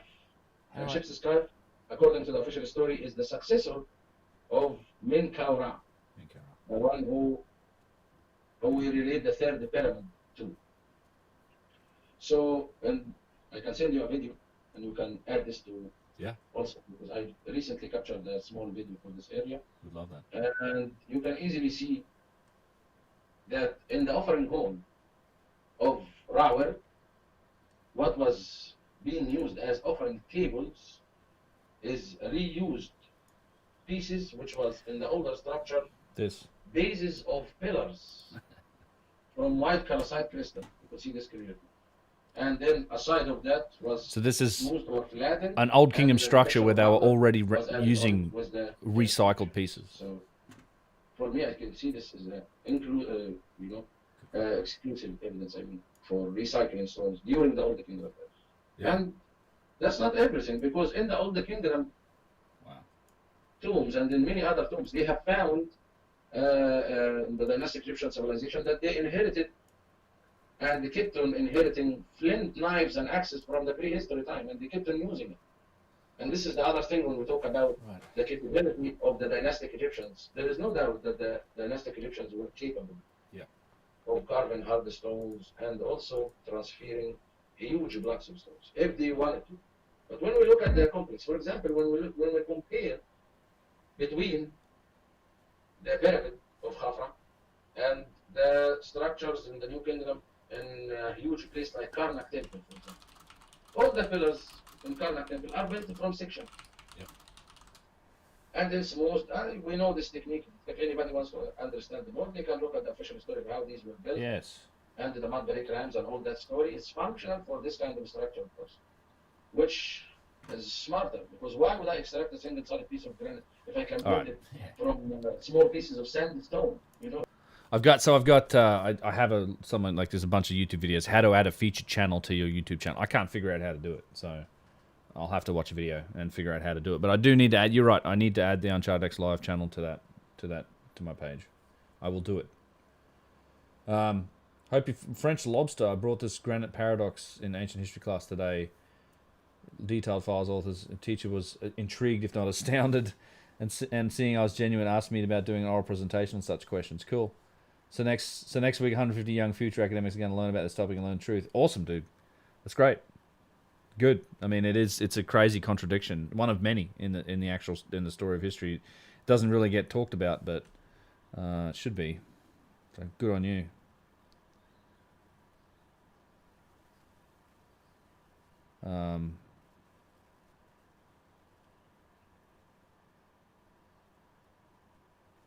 If the majority of plains in the world are not, in fact, deeply quarried areas in ancient times, maybe. It's under the About section. Yeah, I know. I'm trying to, I'm going through the options on how to do it. I can't find it. I'm customizing the channel and all that. I can't find a way to do it. Right. Yeah. I had someone try to tell me that I had this crazy internet comment. Someone was trying to make the case that it was easier to build in a single solid piece. I'm like, you're out of your mind. There's obviously there's no way. The way that it's obviously easier. Why is it harder for us today, and it was easier for them back in the day? Right. Yeah, that's the other contradiction. If this was easier for them back in the days, then why aren't we using these methods and today, saving millions of dollars? Yeah, right. And the Greeks and the Romans also built their. If I can reach this I added a link to it in surface like the a mirror with a piece of rock about and section, some but water, there's a and whole you know channels about thing. So I know what I'm talking about. Yeah. Huh? Yeah, whatever. Why am I using this I'll do with very that. expensive I'll add it to the machine list for polishing later. with diamond powder and wax and stuff, so I can make only a very small piece of a kitchen counter. Right. We also recognize that, for example, the box inside the pyramid of Khufu is a shiny surface. Is he really? But there is no That sucks. process in machining. In for Egypt or is he shaping back? and then smoothing and then polishing. It's the soak up. One cut lifted that surface shiny right away, which is different than the seraphim. In the seraphim, we can see the chunk being moved, and then smaller tip is creating finer surface, and then finer, and then polishing. Matt And Baus. different, methods. Not all Thanks, man. the same way. And all of those methods though are fairly sophisticated one way or the other. I mean that's the you know, whether it's the saw cutting or it is the actual method used to polish, like the indentations and things on the Serapeum boxes, they're all very, very difficult to explain with the tools that we attribute to the dynastic Egyptians, and none of it really makes sense when you line it up with the orthodox explanation, right, for how it was done, be it cutting or polishing. It's just Look at you solving all my because we haven't problems. found those tools yet doesn't mean that they didn't exist, like because we have the product of the tools, and that's one of Exactly. All right. the other big Nobody can contradiction. deny the existence of the tools because we have the tool marks on the surface of it. Right. Yeah. It's just because there are more other people who are talking about copper saw and all these things. They are functional, but not so much. And if this was functional very well, you know, the story would make sense if it was the other way around. Right. But the thing is, you see that the older ones supposedly with limited tools, and they couldn't extract granite out of the bedrock. Ah, They thank you. somehow found the most huge pieces of granite stone, and they cut them in very precisely, all like each other, Yeah. and they polished them like a mirror. And this is the thing that is also, this is the understanding that is very popular at the tongue of tour guides or academics or archaeologists. Right. That they always say that the ancient Egyptian were doing the most hard things or sophisticated things with the most simple tools. Okay, I have one question. Show me. Yeah. Show me. Yeah. How? Yeah. Yeah, that's right. And I did a video recently about the basalt saw cuts, but it also extended into the granite saw cutting because there's been a couple of basic experiments done. Dennis Stocks, who's an Egyptologist, kind of on the mainstream side of things, but an experimentalist who went and actually did some of those experiments with Mark Lehner. It was the late 90s. Yeah. They documented it in the, I think it's the I've seen this documentary. yeah, and he literally proposed, like he went and did some calculations about just how long it actually takes to try and do that. And never mind, the results don't look anything like what we see. First of all, the results that you get from the copper drag saws using sand as an abrasive don't look anything like the results that we see on the stone from the Old Kingdom. But the other thing that we found out is kind of exactly what rate, how long it takes. And it's astronomically slow progress. So you were talking thousands and thousands of hours of labor just to make the single cuts. I think I calculated how long it would have taken to make the 6 cuts to get the piece of granite that forms the box. I think in the middle pyramid, in the Khafre, in the middle pyramid. Okay. Just to make those cuts. I've added talking it. thousands of hours of just Thank you. sawing, just to make the primary cuts. And even then, you lose so much copper in the process. Oh, You mic lose- buzz. Sorry. Like it wears away the copper at almost the same rate that you wear away the stone itself. So that it's not like you can use a drag saw repeatedly. You basically are wearing these tools out every time you use them at a once you extrapolate that data out to include as you said, tens of thousands. We achieved of this tons in of just a cubic few meters of granite, days. basalt. Did I even have that on here? I should have it on here. That could be 4th Dynasty, Dennis. I don't think I should have that. We achieved this in just a few days. Safety always off. That's not it. I've This done one? it dry, I've done No. it wet, and the wet is much I'll add better. that. I should add that. That is that does crack me up.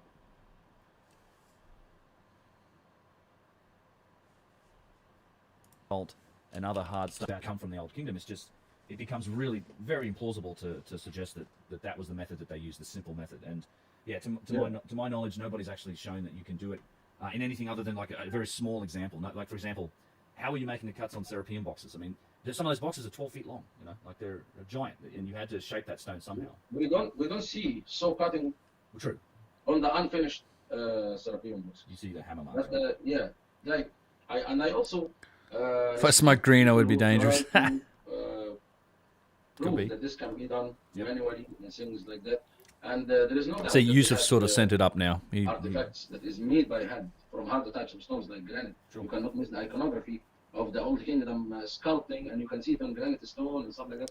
The finishing is I different. kind of want to get that And cut the right. other thing, where are the tools? If the tools, because when I had a debate, of course, with many people that I really respect them, they are very knowledgeable academics, and they are Where's he saying where are the tools? finishing is different. And the other thing, where are the What's the timestamp? 28 minutes. I'm not like my notes have been very good here, but we've basically talked about 28, 30. Where are the tools? Play. tools?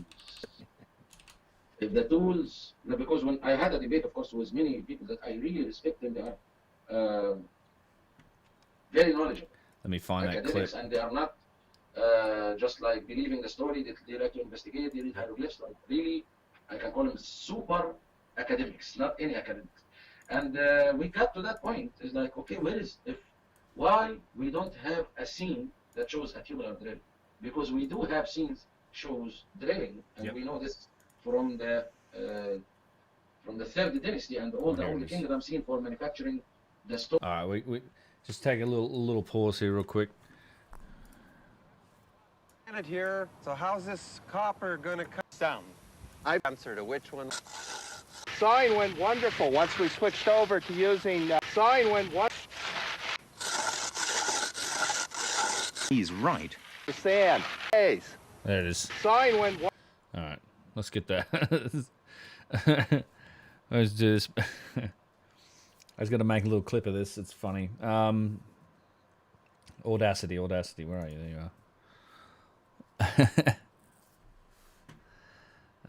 Discard. Yes. Record. wonderful once we switched over to using water with the sand. As you can see here, we achieved this in just a few days. That's it there. Okay. We achieved this. See here. You can see here. As you can see here, we achieved this in just a few days.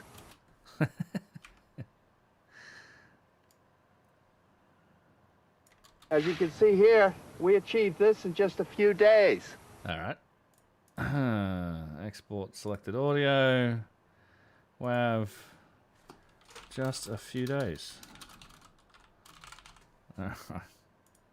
That's getting on the soundboard for sure.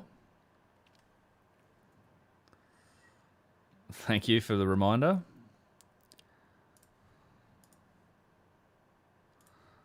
Funny shit. Well, I did some, we did some numbers in that video, right? That how not to cut stone. Yeah, 2 inches and 3 8, great success.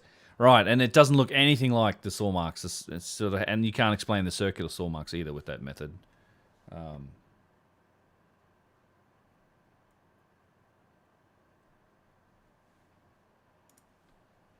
Vessels, which is a subject that is connected directly to the pyramids because of the pieces that we found with the same evidence of the same lost technology. And why we didn't find the copper tubes, right? Or we didn't find a seam on the wall. So some of the people who try to convince me also, like they try to convince you that they kept a year per block, right? It's an insane amount. The tens of thousands but what about the other ones? Tons of blocks, We do have the ones. Right. Of actual blocks. Also, some other opinions said that all these tools vanished from fraction, from the work. Why do we have hundreds, if not thousands, of copper chisels that survive? Right. And not one tubular drill, and not one seam of a tubular drill. Yeah. So maybe the copper chisel can do some things. Plus, the shapes inside that was left by the tool does not reflect a bow drilling. No. Because the spiral goes down. This was a debate that happened between Flinders, Pittley, and others. And so this subject is still debate. since the 19th century. Yeah. This debate is going. Well, it's still going on. Yeah. The tool up spirals down, and they told him maybe a piece of the silica sand held to the copper, and then okay, they fixed it, or like they have an answer, but we still don't have an answer. We still actually don't have the tool. That's right. If we have the tool and we tell them this cannot be functional, and they say yes, then that was going to be like you give or take, like.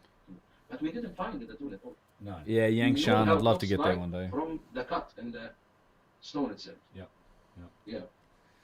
Yeah, it's crazy, and that debate's still going on. I mean, the Pennsylvania University, University did a study in the late '80s looking at they used a bunch of different material and abrasives to Very good at like to use aiming to my drill forehead onto at the camera. and they used an electron microscope to look at the results. And it's just that the way that we do it with that abrasive cutting, it leaves these very fine concentric rings. It doesn't look anything at all like the spiral grooves that we see on the drill cores that Petrie found, plus also on the holes. And this is the other. It really frustrates me that there seems to be a lack of willingness on the academic side to even investigate some of this stuff further, because you know and I know where there's The a large number of CCP these drill holes. Like they're Abusia's got definitely has you can done find them a at lot geese of all covering over up the of place. stuff. And they're out there in the weather, you know, that even though there's not, you know, it does rain. And Just the they're pyramids getting eroded alone, we know very that. slowly Right? Anything that affected over time. But isn't the thing is, Chinese culture why is aren't like we doesn't going in exist. and doing like latex molds or you know, high quality lidar scanning, like very high resolution scanning of some of these tool marks and some of these pieces of evidence, and then going and analyzing them, because I think we, as a civilization today, we certainly have the technology to find out. You know, Really? Chris Dunn, Are you smoking? just purely because these drill cores were in the Petrie Museum in London, they allowed him to get his hands on them and actually do some testing, and he advanced, you know, the discussions considerably by doing latex molds and then geometrically showing you that yes, this is in fact a spiral continuous groove. But we've got all these other examples out there, and it wouldn't hurt them to go and get latex molds of them, or to do, you know, high definition scanning of those sort of things. It kind of frustrates me a little bit that there seems to be a lack of willingness to engage from a lot of the academics on that side. And I wish that they would, because I think we could all learn something. Yeah. You know, we could actually move that discussion point. forward. One way or the other. I don't know. Well, if the academics were right, and the dynastic Egyptians in the Old Kingdom couldn't extract out of the bedrock the harder types of stones such as granite and egg. Winnie the Pooh doesn't like But then pyramids. we have That's it in the funny. pyramids, Yeah. and these tools existed, and the dynastic Egyptians didn't have them.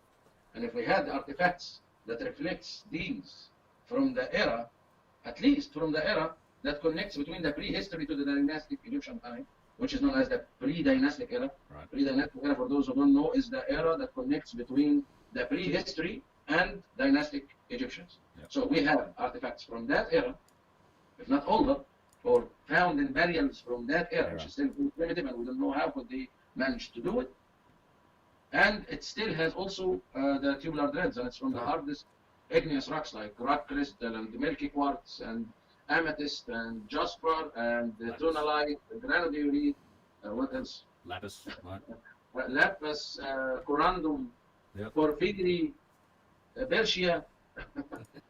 He's showing off how many types of stones he can name. They literally say all the types of stones until the second dynasty. Okay, and we know that what led them to this conclusion is the scratches with names from the second dynasty over these vessels. Yep. All right, chat. I'm gonna let you guys watch this for a minute. I'll be back. I'm just gonna take a quick bathroom break and get another beverage, but I'm gonna let this play. I'll be back in a little bit. Protect.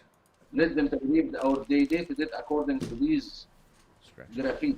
I will be saying it. Graffiti, ancient graffiti. Yep. For someone who inherited something that is much older. And then we have the answer. On the third dynasty, Imhotep, the famous and genius engineer, start to reproduce stone vessels. But the limitation of the capability led him to do one type of stone instead of all of those. Yeah, alabaster, right? Alabaster only, which is the calcite. The only type of stone. That's softer. Yeah. And then the results from this tool, which had a piece of flint. Yep. And flint is solid. It can carve in softer materials like calcite. So it's obvious that there was a descending in the civilization, and then in the third dynasty, it's obvious to me, at least. Yeah. And then they were starting to reproduce again structures and artifacts from the third dynasty. After that, it's not hard to look at because they have already reached to be reproducing and working in hard stones and soft stones and developing skill from one generation to the next and improving the tools and everything. But it's the other era before that. Right. The more ancient one, the pre-dynastic. Where did they get the stone from? And these are all the types of stones. And then some, because as you said, as you mentioned, lapis lazuli, and it doesn't exist here. And there is another material, obsidian, doesn't also exist here. Yeah. Yeah. We find these vessels from these types of stones, from all the types of stones. Diorite gneiss, of course, I'm not going to forget diorite gneiss, because some of it is coming from Sudan, and some of it is coming from Tushka here in Egypt, the quarries of Khafra, as we call it. So, how or who in the prehistory time established a quarry system for these types of stones? Marble as well, and basalt. This is the types. I keep remembering different stones. Serpentine as well. It's fine. Serpentine. So where do you find those? There is no quarry system. So someone came with a good explanation, but of course it's not going to cover all, because the river streams sometimes hold these types of stones. Right. Sometimes you can find rare types of stones in the river streams, but not all the time. Lapis lazuli from Afghanistan is going to come through the river stream. Yeah, like you said, Afghanistan, right? That's the probably nearest source for lapis there. So no way, and there had to be someone who established a quarry system, which you know what it requires, of course, sending troops and seeing where it is, and then the qualities of these stones also doesn't look like it's something that you find in the surface. No. And yeah, that's probably the biggest mystery to me, that I don't see that we found the answer that I will be satisfied on, and saying, yeah, this could be it. Right. Yeah, that's the thing that I think a lot of people miss when they look at some of the vases and some of these things, is that they do all originate, or at least most of them have been found in those very early dynasty burials. And it's a point that I make. I love to use it as an example. It's like, and this ties directly to that, inheritance, and perhaps that these vessels could be older. It's like if you, and I'm sure this exists today, right? So I'm sure that there are plenty of these vases, because there was 40,000 plus of them found beneath the step pyramid. The schist disc itself came from a first dynasty burial. And I'm sure that some of these vases exist on the black market of antiquities, right? That are out there. They've been sold. They're in private hands now. If you were there is a collection of them at least in every museum. People can see them almost everywhere.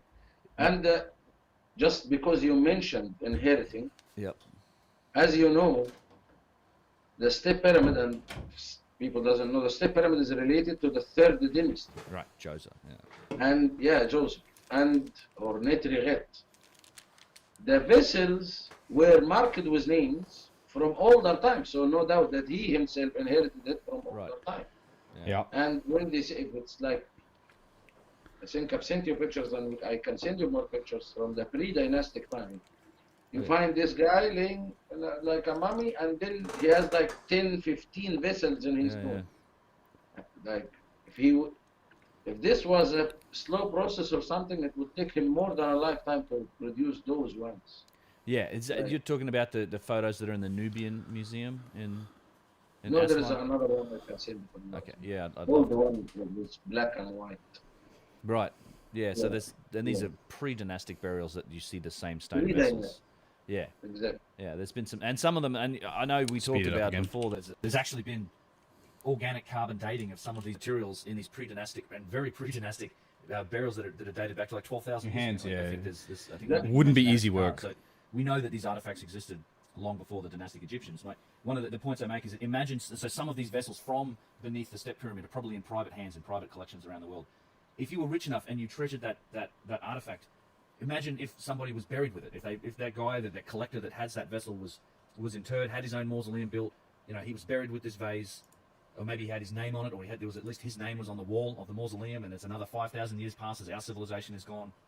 Archaeologists of the future find this guy's mausoleum from our time, they dig it up and they find this stone vase. I mean, does it make sense that they attribute that stone vase to this guy, this collector from our times? I mean, it's just as likely that type of inheritance where people like Joseph or like these elites, these rulers, these nobles, recognized that these things were valuable, that they were precious, that they were remarkable objects, and they were buried with them. I mean, they wanted to take them into the afterlife. That's all part of that, you know, the Egyptian spiritual system.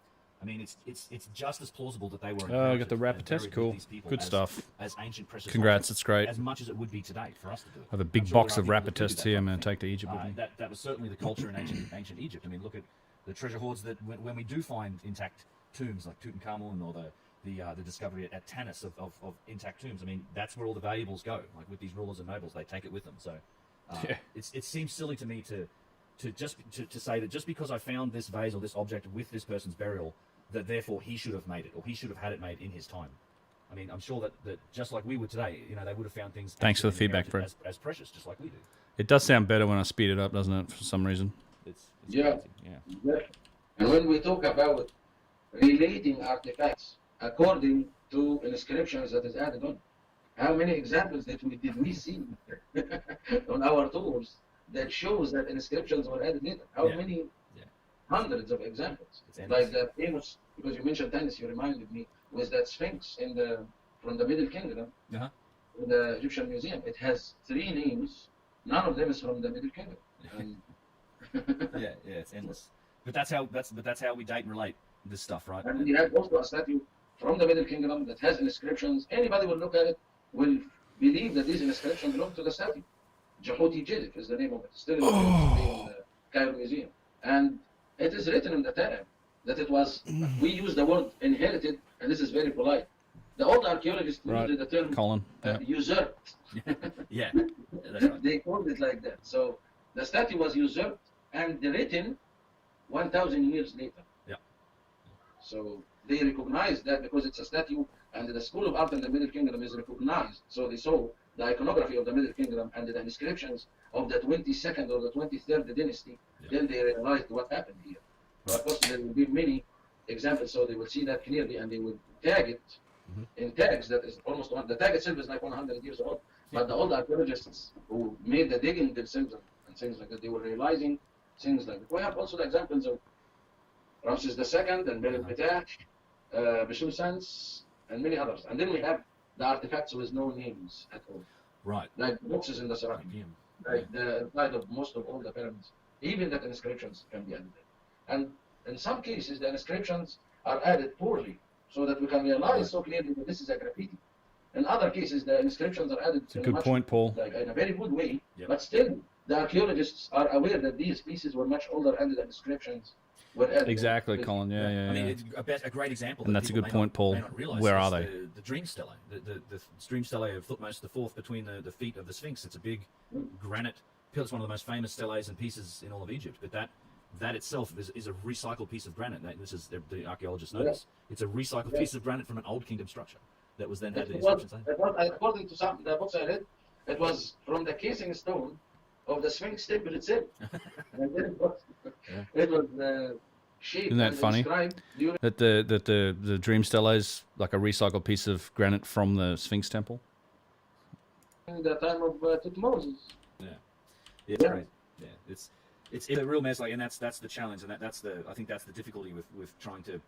And unfortunately, this is also how we structure the entire history, more or less, to date and relate objects, places, entire structures, is done generally by the writing. I mean, if you find writing on it, then that's kind of the default position for where that stuff is. It's why, even though the Serapeum is a structure that is attributed, I think, to the Middle Kingdom because of the writing, but to me, it's like it's something that, or even new period. There was the tradition of the Apis bull burial popular during the Middle Kingdom. Sure. And the restoration sort of been during the New Kingdom, but according to the official story, the ones that we find is from the late period, from the 26th period, the one that first we have seen. Yeah. Silly. There's more than 20 boxes without any inscriptions. And the only 3 With that has little inscriptions. Mm-hmm. Yeah, that's right. So We have made several videos. Now, when we talk about dating, what else can we use with the stones? And then we go back to the middle pyramid again, which we started with, and I believe we are about to end.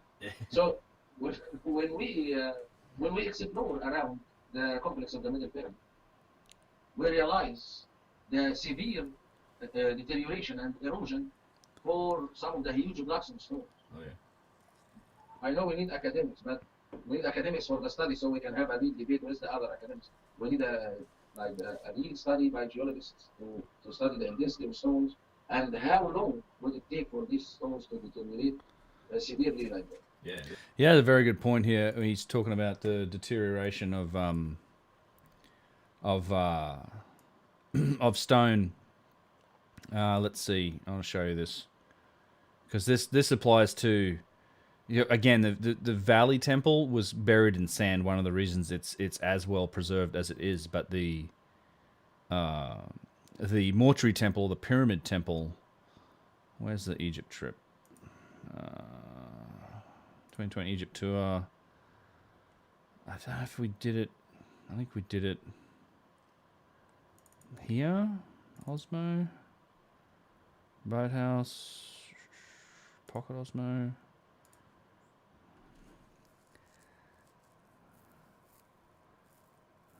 Where's the middle pyramid?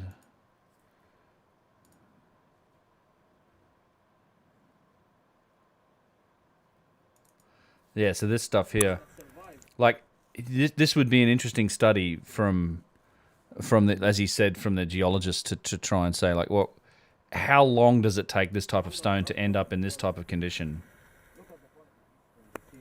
So this is what's left of the mortuary temple, the pyramid temple. So this was a structure like the Valley Temple in front of the Sphinx. You have just chunks left of what was the granite casing stones, and then the interior blocks of limestone, like this stuff, and it's tremendously eroded. We see this on a lot of places. And this is insanely good granite. I mean, these giant chunks of quartz and feldspar. I mean, this granite didn't come from any surface layer, right? That's quality you can ever find. Until today, most of the workshops that do kitchen counters, they avoid the Aswanian granite, and they prefer other types of granite coming from the eastern desert with finer structure.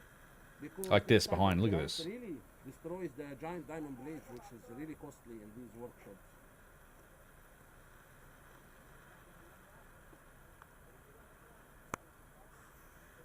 Can we shape this with hand tools? Yes, of course.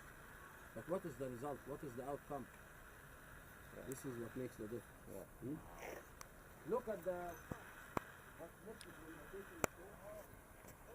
There's some of the granite that's left, and then it's all jumbled around now, but this is all the remnants of the mortuary temple.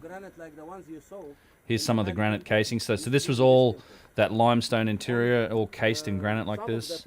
But this erosion, this would be I'd love to hear a geologist's opinion on how long it takes blocks of limestone to get like this, and what occurs for it to be this heavily eroded, because it's insane. Like, and this is stuff that has been out in the weather. Like, this wasn't buried in sand, versus the Valley Temple, which was. Yeah, I know. He's off looking at rocks again. Yeah, I get the stone is. That's what we do on this channel. We look at stone, but you can see like this massive size of this. Just imagine this being a giant, big structure, just like the Valley Temple. You know, maybe even bigger. And then also you had the whole causeway was cased in fine limestone. It must have been something else back when it was fresh. Like, incredible. Look at this. Like, what's this? Like, how does this erosion happen in this types of stone? What is the height of this? 7 feet and a half. Yeah, good, yeah. 8 feet maybe. So this block, we work it out, right? This is at least 130, 140 tons. Just one piece of limestone. And there's a bunch of these.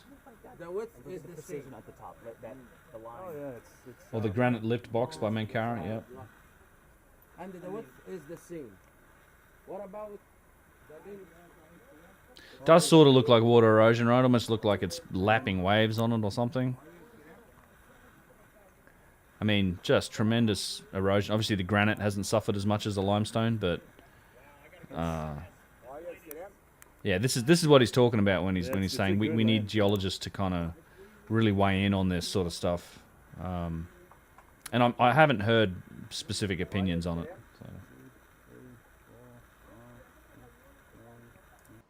Anyway, that's what we're talking about. So this is the type of footage I'm going to throw in over the top of this this video. Money laundering operation in a scientific field. That's a good point. Too bad a lot of people in science won't step over the boundary to other fields in order to call out the bullshit. They just assume the other fields are diligent enough and they don't want to step on toes. So there's a lot of that going on. So a lot of don't rock the boat. That happens an awful lot. So in all these other fields of study, they're very careful not to step into well, this changes history. Like this happens in the genetics field. You know, there's that study that I reference all the time that connects the Australasians to the South Americans. That, you know, a same genetic marker that doesn't exist in the people of Central or North America, which indicates that some sort of Pacific migration may have occurred in antiquity. They don't go there. Same as the Y chromosome bottleneck. I mean, it's like, well, this must have been a global cultural shift. They don't want to associate it to catastrophism. And then the geologists. I mean, this is why Robert Schoch, when he did do it, was so controversial, and it was sort of laughed out of the room. I mean, that's the way these fields work, you know. You really do put your own career and reputation at risk when you're in these other fields of science and you start to step on the toes of the archaeologists and the historians. It's unfortunate, but that's you see a lot of behavior like that where people are worried about their jobs and careers, and they'll put the study out, but they won't go there. It's the same reason Brian Forrester has all these troubles getting things dated, like getting the elongated skulls properly analysed and dated. Like labs don't want to do it. You know, if it's too controversial or the results don't fit the existing paradigm, in a lot of cases they'll just avoid it. They'll just we're not gonna go there, kind of thing. And it could be tens of thousands of years. It could be. I'm not saying it is, but it could be for sure. Much older. And of course, we all respect the work of Dr. Robert Schoch, who mentioned the pressures around the Sphinx enclosure that was caused by the rain, not less than 9,700. And of course, we also admire the work of John Anthony West, who invited Dr. Robert Schoch because he, of course, was reading about this Schwaller de Lubitz, erosion made by the water. From the studies and exploring of Schwaller. Yeah, Schwaller de Lubitz. Yeah, that's right. Yeah, exactly. So then he, of course, Jonathan West, God bless his soul, brought Dr. Robert Schoch as an academic, because, you know, academics listen to each other. Yeah, that's right. Yeah, so we can really look at the age of the structure. We don't have to put the very accurate timeline like the academics when they say the pyramid of Khufu was built at 2,551. Science has been political for some time. But it can give us a timeline. Yeah, a window. I honestly still not convinced of how old the dynastic Egyptian civilization is. Right. Well, that would be more The Papster, thanks for the follow, I man. mentioned before Cheers. that some samples were taken and tested and compared to what the Egyptian priest Manetho said, and what's dated to 2,800 give data of 5,600 BC. And instead of 2,800 BC, it was 5,600 BC by radiocarbon dating, and also around 5,600. A little bit of BC Palouse was Force the for you same while we're time at it. There's some drone footage. Manetho, who We'll gave run the this in dynastic the civilization concurrently. 20,000 years. That's right. And also Herodotus, who mentioned This is from the that Scabland priest told strip him we that just the sun did. wasted twice from where it rises, Yep. and the rose twice from where it wasted, so which means 2 great years, Right. Which leads to around 54,000 years, right. not more. Yeah, and there's I think like that. and you know, there's that other the Turin Kings list. There's a bunch of other examples of where the dynastic Egyptians themselves kind of connect themselves to a much longer lineage and a longer history. That's part of their past. The whole Zep Tepi, Shemsu-Hor. There certainly seems to be, and you know, you make a great point where it seems very difficult. You can't disconnect the dynastic Egyptians from an earlier culture in that period because they themselves connect themselves to it. So if people think, or if people like to believe that there was an earlier builder culture, then the dynastic Egyptians were absolutely connected to it. I think they probably had a lot of knowledge and culture and things came down from that, along with artifacts and stone and all the rest of it. I think that's again, you can never be sure with these things, but to me, having looked at this a lot over the last decade or so, I mean, that seems to be the most plausible explanation for a lot of what we see is that there was an earlier culture, there was an earlier, more advanced culture that was lost through whatever cataclysm. Now we know that there was like a tremendous cataclysm in that 12,000. Yeah, he's on the verge of taking over the entire channel. This is true. All sorts of different angles now, from human populations going down. There's a Y chromosome bottleneck. We know it from the climate records, all of the studies around the Younger Dryas. So there's a good chance that if a civilization did exist in that period, that they were destroyed through this disaster, this cataclysm that happened. But and it's also told culturally, right? It does that explanation fits a lot of the evidence, I think. And if we, it's the thing that frustrates me is I wish that our academics and the people who had access to these sites to be able to do the real research, and they have the money to be able to bring the right origin of life's a big mystery. As I said, like the very high definition 3D scanners and just being able to look at this stuff in the right detail. I think we have that capability to kind of answer some of these questions, but there's a resistance to doing it. And one example that I'd love to see happen at some point in the future, and this sort of comes back to that Middle Pyramid complex, is this was the Randall radio trip. Potential tunnels and I drove Randall around up and down the causeway because for most of that trip. I was sitting next to him. First time with you last year. Fascinating structure. It's 3 levels down. It's right on the causeway. It's basically right between the pyramid and the Sphinx, and it's a shaft. A series of Solo ladders Outlaw you go was down. up there. There are 3 chambers. And they have big granite boxes and dacite boxes and things like that. But they're also at the very bottom layer, which is now under quite an amount of water. There are tunnels. There are shafts that lead off east and west, and they've never been explored, from what I understand. We've not fully. And also they are not. The Papster, thanks, man. Part of the complex. Right. Appreciate it. I believe there is a big possibility that it's part of the complex. I believe it's part of the complex. So it's old Eddie Bernays is Sigmund Freud's nephew. But we didn't talk about the... It's a very good point, Ancient Sanctum, that you make. Sigmund Freud's nephew and planned obsolescence, to get an all-around idea of what's going on. In fact, I can highly recommend, and I will show you this briefly because I have copies of them. I don't know where you can find them, but if you can find them, documentary education. It's the Adam Curtis documentaries. I think starting with the Century of the Self. There's four parts of this. Oh, actually no, the Power of the Nightmares. The Power of Nightmares, I think. Let's see. Is this no Century of the Self? I think is where it starts. Happiness Machines. A new theory about human nature was put forward by Sigmund Freud. He had discovered, he said, primitive sexual and aggressive forces hidden deep inside the minds of all human beings. This is an amazing set of forces documentaries, which, if by the not way. controlled, led individuals and societies to chaos and destruction. I don't know what's going to happen in my channel. I do this. Day. Where's Edward Bernays? These are fantastic if you've not seen them. Highly, highly recommended.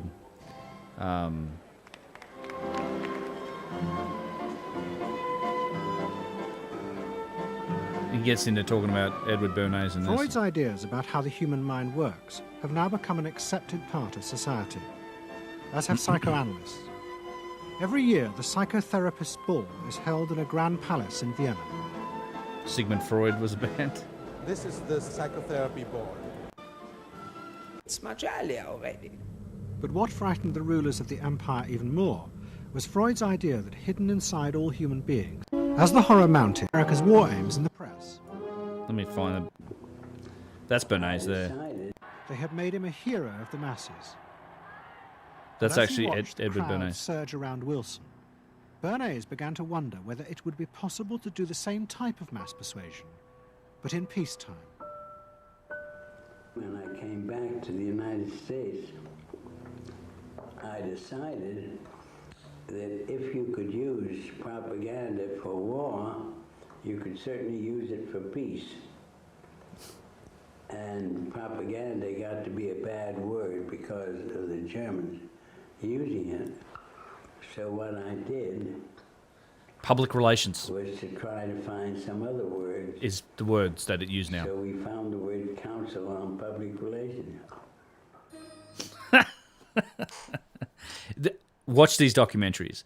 Adam Curtis, Century of the Self, The Power of Nightmares, and The Trap. And each of these, like the Century of the, there's like in each of those three, there's like 3 or 4 episodes to each of them.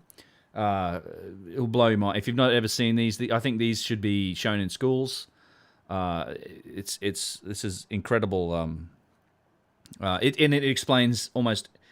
It explains political cycles. It explains advertising. It explains how we do marketing. You got to remember before Edward Bernays, the way we would choose. This is also where planned obsolescence comes in. You mentioned that. We would the way we made decisions on products. It was like, well, how well does it suit my purpose, and how long does it last, and how good is it? Like this is this idea. When Henry Ford first started making cars, he's like, well, hopefully you only ever have... the whole idea was people only ever have to buy one car, because that one car should last them their lifetime. And it wasn't until public relations and Edward Bernays started to use the theories of Freud, his uncle, about how to relate to those inner sort of characteristics of human beings. So how to tie emotions into this. So if you look at advertising and everything now, it's mostly all oriented, and ever since then it's been orientated around how it makes you feel. Like there's got to be some emotion attached to it. It's the things like, and this is where planned obsolescence comes in too, just to continue that sort of consumer cycle.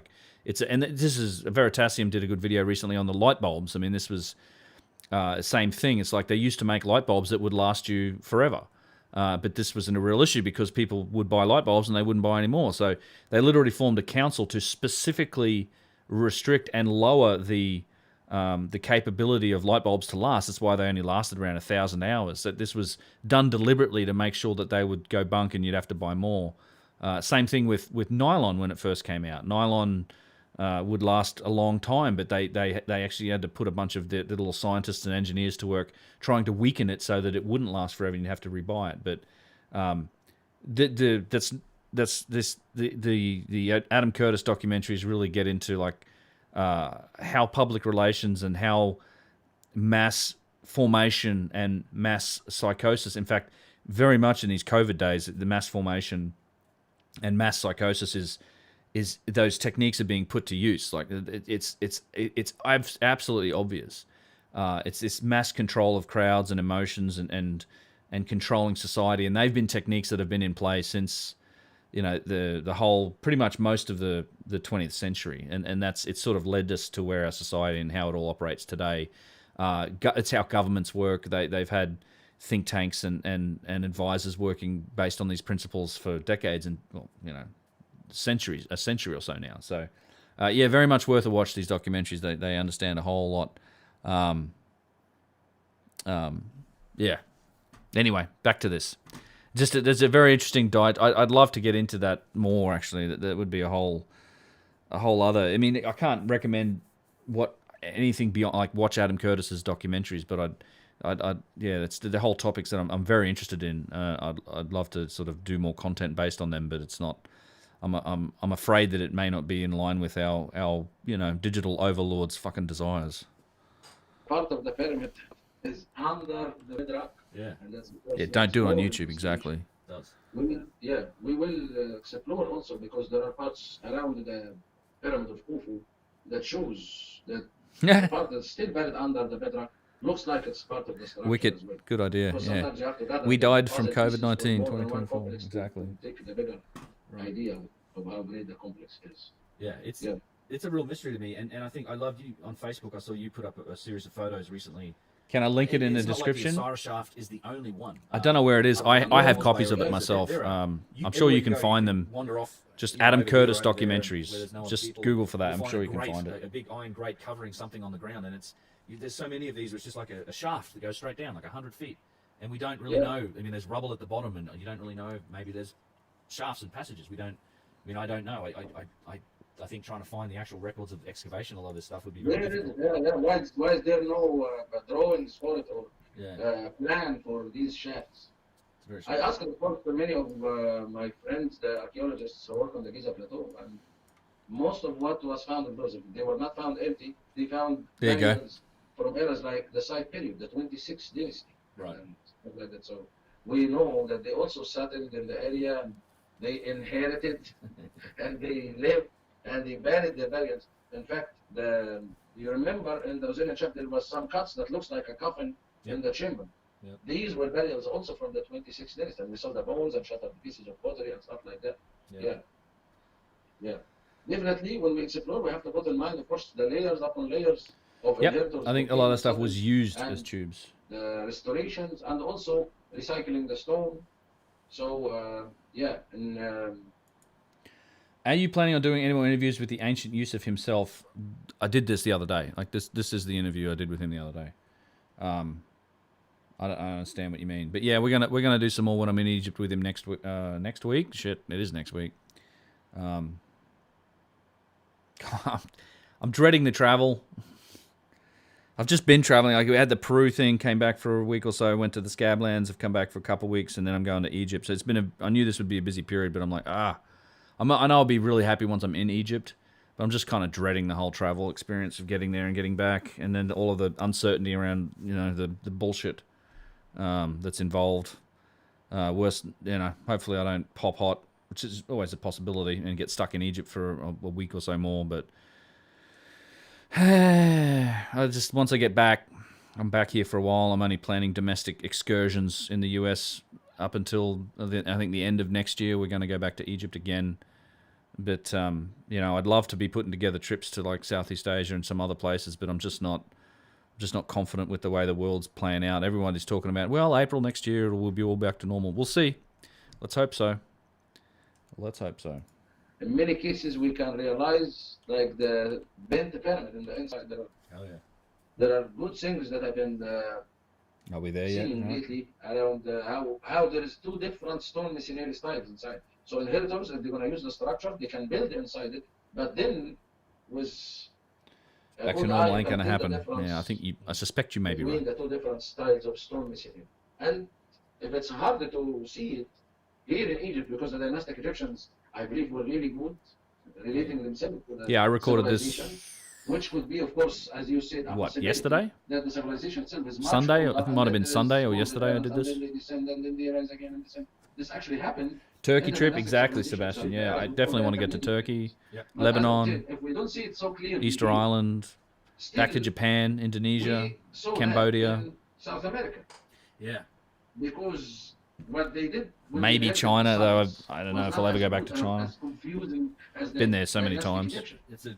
That's a very good point, and I make this. I love this point. But I make the same one. It's the dynastic people. I mean, dynastic Egypt is at least 3,000 years, and they had the time and the knowledge to develop their craft. They became very, very good. Yeah, I'm Clearly, definitely going to get to working Egypt, with hard stones. Easter Island. I don't As you think say, in South they're America, accepting anyone there at the moment, the contrast eventually. is obvious. You had the Inca civilization. Yeah, Yang only Shan. existed for 150 years, and everywhere you Where look, is you Yang find this Shan? I don't even know. beautiful Let me megalithic find work on top of it. It's just night and day difference when you see the small local stone, the mud Massive. mortar. It's just there's a tremendous difference, and once you start to see that on those sites in South America, in the Sacred Valley, in Peru in particular, it becomes extremely obvious that there's massive gaps in technology. It was like something that brought confidence to me. It's like, okay, this is so clear here. It's really near clear, Shanghai. because Okay. those who inherited, they didn't have the capability. It's like I asked the officials, 150 how miles or so simple it was outside of me, Shanghai. and the stone Suqiao, was like a copy-paste from Hangzhou, what that we whole say area. here Okay. About flipping the stones and all the primitive things. And, okay, why is there a difference between this structure and this one? He said, because this one was something sacred or spiritual. Right. That's why they made it so difficult, or like so accurate and big and megalithic and interlocking, while the rest was, of course, smaller. He's right. I'm working on the video now, Solo Outlaw. They took from the older structure. It's not uploaded. This is the first anyone's seen of And it. then they built their own around it. That makes perfect sense for me.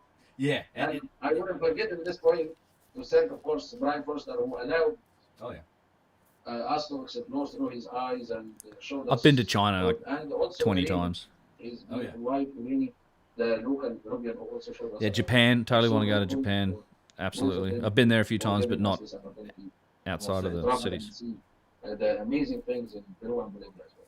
Yeah, I love Brian as well. So I was with Brian and Irene, also Jimmy from the Bright Insight channel in Peru last month. I hadn't been to Peru for several years, but it was great to spend a couple of weeks catching up with both of them, because I traveled with them back in 2013 through Peru and Bolivia, and then did it again just early, just like I said, last month. It was, yeah, it's always fascinating. You always learn things in Peru. Every time I come to these sites, I love coming back, and I'm very much looking forward to getting back to Egypt in a couple of weeks here. But yeah, it's a funny point. Like I've had the same conversation just to close out on that South America idea. I've had the same conversation with guides. I've heard you do get that explanation. Well, there's the Royal Inca, or there's the sacred building, and then there's the stuff that didn't matter so much. Or the other thing you'll hear as well, that they wanted to make it an organic style and do every style, which is just silly.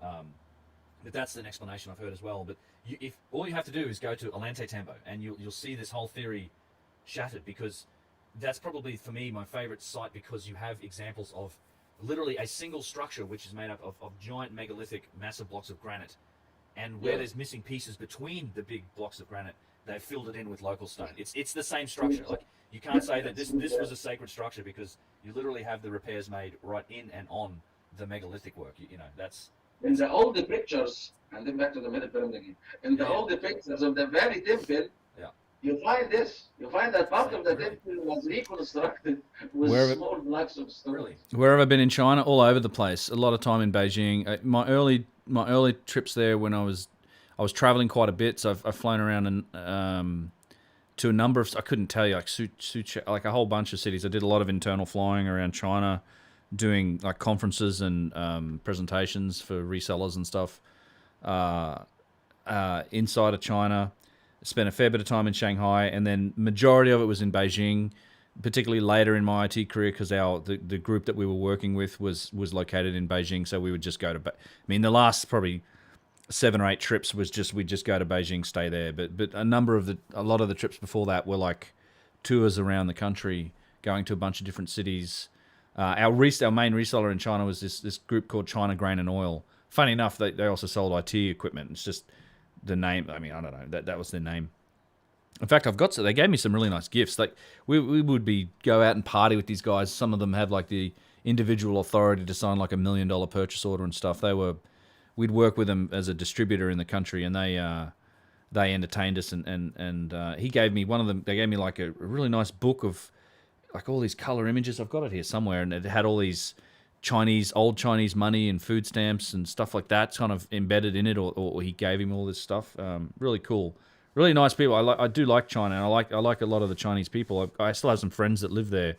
Another guy named Ben, actually, funnily enough, who I nearly he would take us out, and we'd go to like the Great Wall. He'd drive us out. We'd stay weekends. They'd sort of look after us. He had this Jeep, an old XJ Jeep, and he would drive with his buddies up to like the Himalayas and go and do wheeling and camping and all this sort of stuff. And I'd always, like I said, I'd love to go with him on those trips. I never did, but yeah, I just went there a lot for work, a whole bunch. I mean, I've had like 2 and 3 year Chinese visas and stuff. It's just become so much more authoritarian now. And you'd always have these minders, and you know, they kept an eye on all the foreign. I wouldn't be surprised if the hotel rooms were kind of like had bugs in them and stuff. I mean, not that we were doing anything, but you know what they're like with technology. And in fact, I could talk all day about how essentially the entire agreement between our companies was used as like a giant technology siphon to try and get as much knowledge as possible into the Chinese companies. And that's how the later part of my career, that's how they would use us. These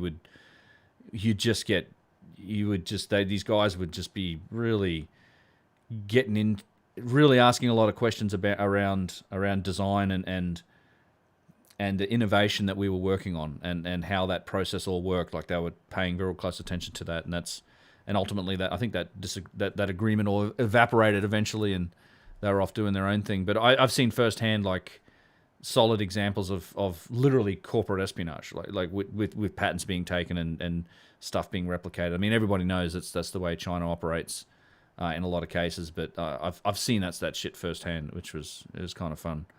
It's a whole other topic. One day it'd be fun to talk about. Like, I had 20 years in IT at the pointy end of kind of the networking industry, in the IEEE have some patents, and I worked on a lot of that sort of stuff, and yeah, I've got some interesting stories from those years.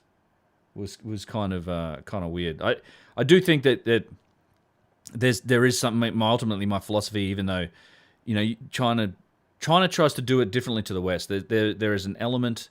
This comes down to innovation and creativity a little bit. There's an element of that. I think the cultural freedom and the looseness of an individual freedom that happens in the West that does foster something of a creative mindset in particular individuals. Like all of the guys that I knew, the CTOs and the really pointy end kind of just individual, creative, brilliant people, they're always a little strange. Like they did a lot of drugs, they did a lot of LSD. You know, they were all very liberal in that way.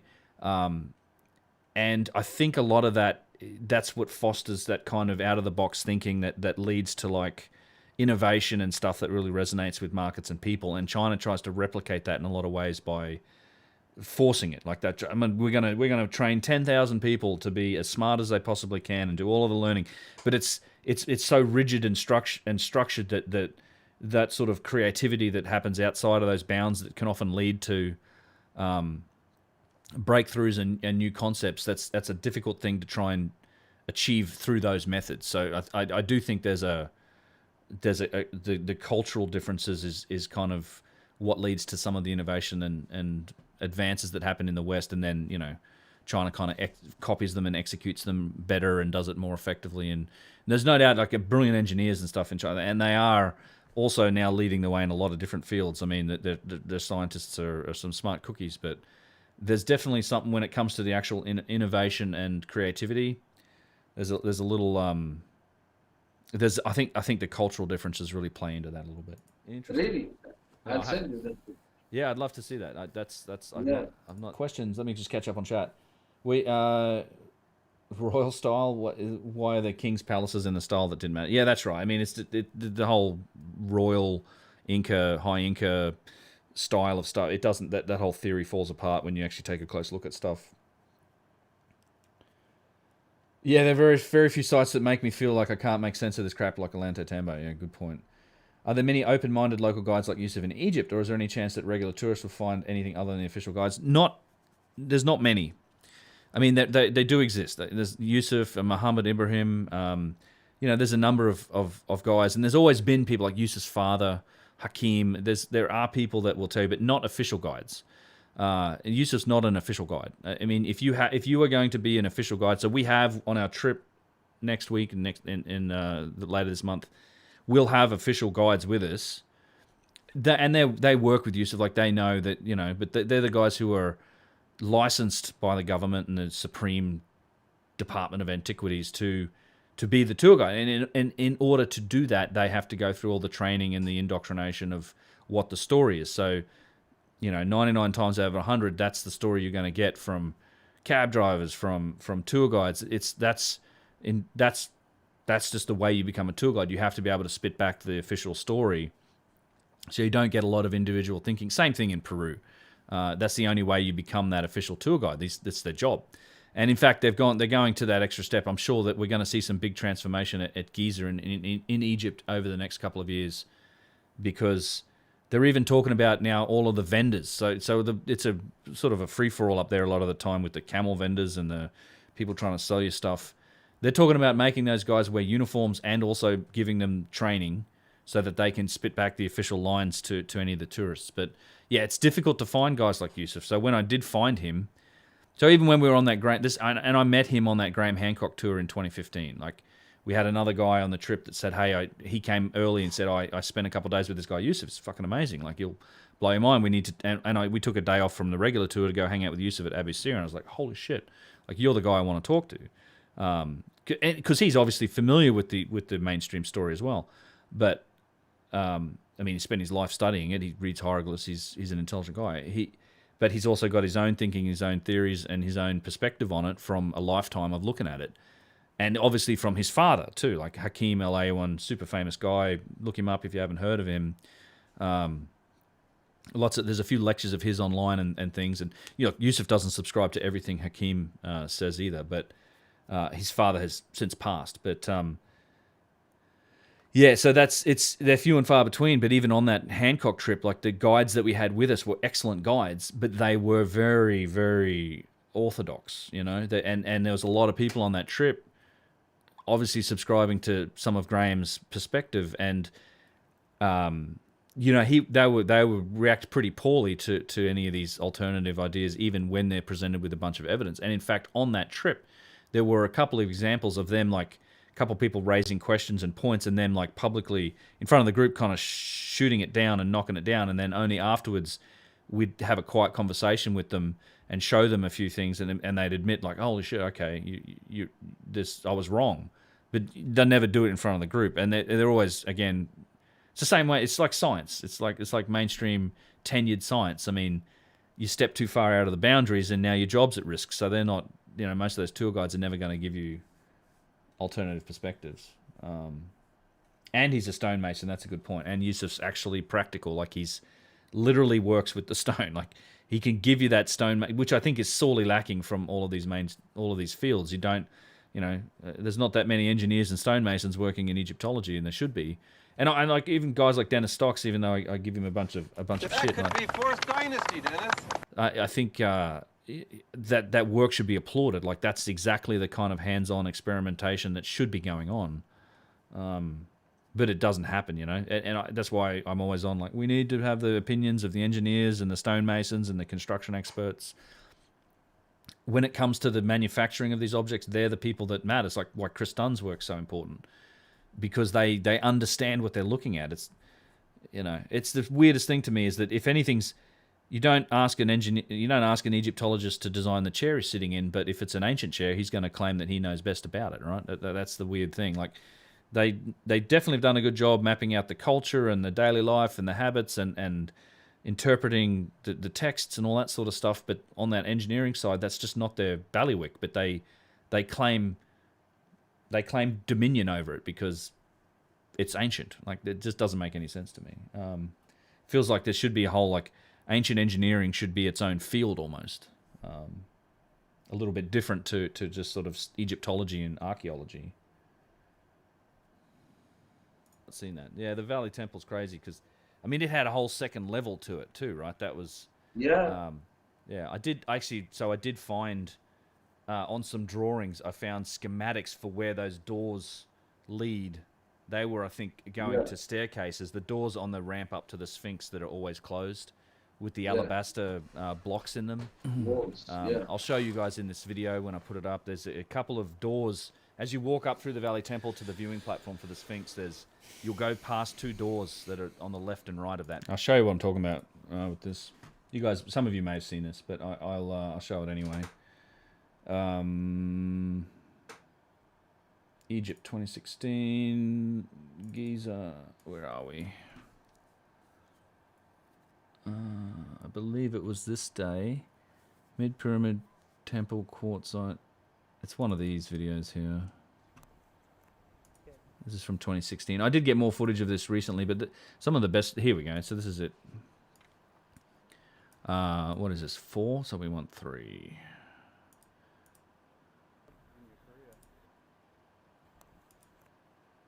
There we go. So yeah, I think it's right at the end here. Yeah, as we walk up. So this is, as you walk, you're going into the valley. This is inside the Valley Temple, and this heads up towards the Sphinx viewing platform. And as you go up here, there's these two doors to the left and the right. These two doorways, and they're always shut. You can't get in there. Although I've found some schematics around. They probably were staircases that led up to the higher levels. And it's all granite, and these doors are shut. But you can shove your, in my case, an Osmo head through here. And again, what's interesting is that this isn't granite in here. In fact, as you pan up, you'll see the difference. See this color up here? You can't really see it with the text, but that's granite in the ceiling. All of these blocks are white calcite. They're alabaster or whatever. There's that white crystal blocks, huge blocks of it. You can see the shapes of it here. Same thing that's in the floor. It's for some reason they built this entire thing out of it, and then I think I look in the next one as well. So yeah, so all that's white calcite versus this is the granite of the walls that we're panning past, the granite of the walls. and you go look on the other side here, same thing. Well, almost the same thing. See, that's all the white calcite. You can see the shapes, the bubbles, and then the granite block down here. And this is all this white calcite crystal. And it, you know, no one's, and Yusuf, as far as he's never been in there. He doesn't know anyone who's ever gotten access to go in there, or where they go. I mean, there's not much. I think they probably just end because they were originally probably staircases that led up to the upper level of the Valley Temple that doesn't exist anymore. Granite's harder to work. White calcite isn't as hard as granite. It's probably closer to a hard form of limestone passage, and I think in your experience and certainly mine, they've never been opened, and they sort of lead in and around corners. You can't quite see where they go, and they're very interesting because while a lot of that, I mean, there's different types of stone in the Valley Temple, as you say. There's the alabaster stone, the calcite.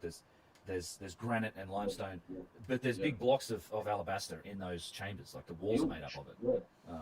But I did find on some old schematics of where they supposedly led up to what was another level of that structure in the past. Exactly. You can see the door of that second level. And the entire ceiling of granite stone. Like, for those who couldn't extract granite out of the bedrock. Oh, it's crazy. Abdel Hakim Ayawan was Yusuf's late father. Yep, that's right. And then all the work, I'm not also sure this, also the work was finished after the stone was constructed. Actually, I think he talks. This also showed the capability of the builders. It's amazing. The stones, I've been testing the stones with water scale every time I go, and most of it is. It takes a few days to cut a couple of inches. Leveled to the level of 0.2, like 0.002. Yeah. Yeah, it's crazy. The precision is. I still think this needs to be up a little more. Imagine a megalithic block. Anybody who does kitchen counters will know the difficulty I'm talking about. Because the hardest time is to level the kitchen counter, and then you find a piece that weighs 30 or 40 tons, and it's still leveled to zero. Yeah. Zero. So that's amazing.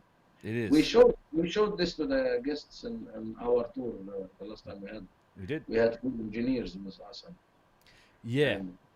There was, and in fact, there was one of the things that I learned. I mean, we'd not been to it, but Lahoun.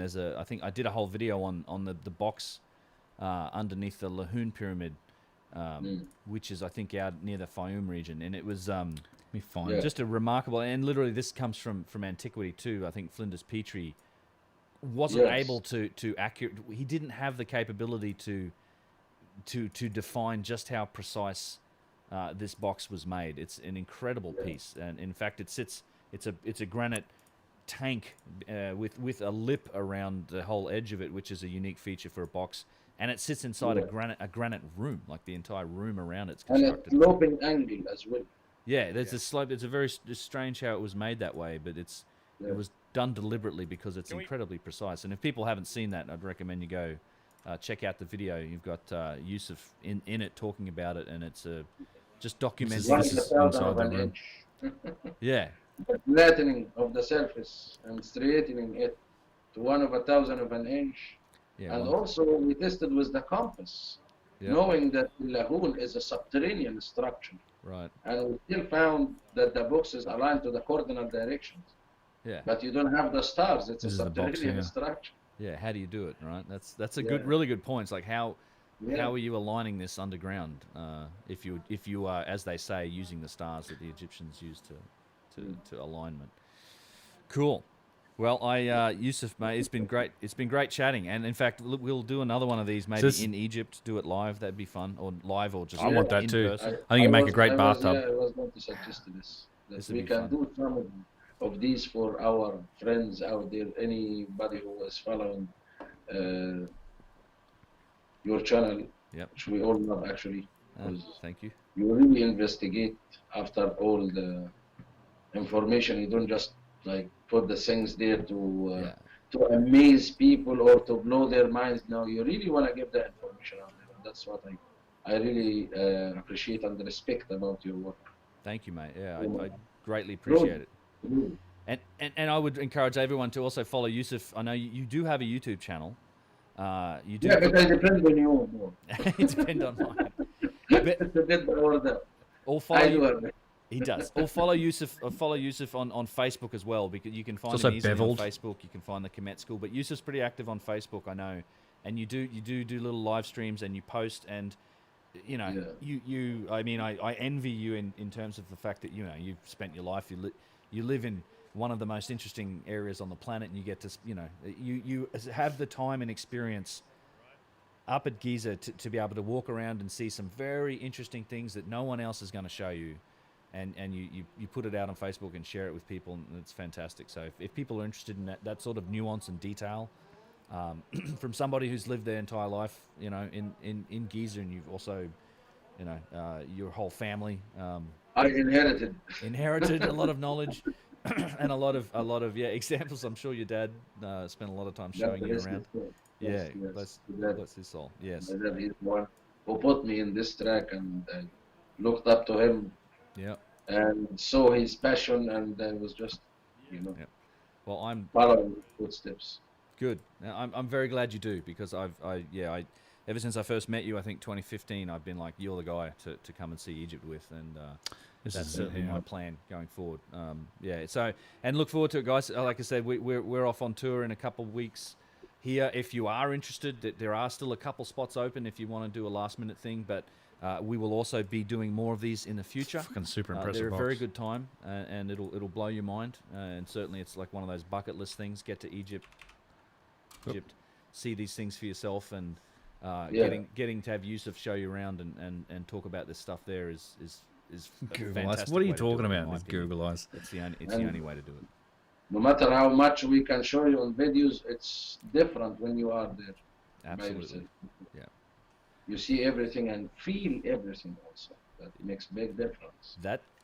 That's a great point, and that's something that I often tell people. Is like Look at the number of cuts on this. The beveled edges and the lip around it is very unique. I thought it would be an analytical experience. And I was interested accurate in to the within architecture and 1/1000th of an inch. the masonry and things like that. But Like when flat. you get there, you can't help but have And an emotional response the angles. to it. There's absolutely a feeling that happens, and I've heard guys like Chris Dunn. Let's Go. I don't know what that means. Like, you talk about an engineering approach and somebody who's very analytical and just, I do not know what the Let's Go Brandon thing just logical. Somebody, you know, it's left brain, right brain thing. It all comes together when you're there. It's impossible not to feel something and have this sort of emotional reaction to being somewhere like Giza and in these places. It's like nothing else. So yeah. Cool. Well, thanks, Yusuf. Thanks for your time, mate. I really appreciate it, and I'll see you in a couple of weeks here. See you, brother. That's a good spot to end it. Right about there. I can't wait. Yeah. Oh no, maybe there. Yeah. I'm working hard for it because yeah, me too. Me too. But take it easy on the people this time. Yeah. Well, we'll slow down a little bit, but if you'll come and get your pyramid legs ready, we will be going into all the pyramids. You're gonna walk like Egyptians. Thanks, mate. Cheers. You're welcome.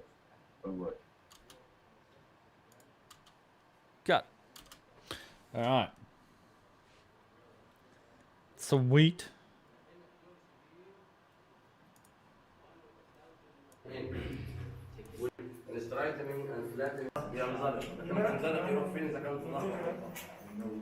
Yeah, I'm looking forward to seeing this again.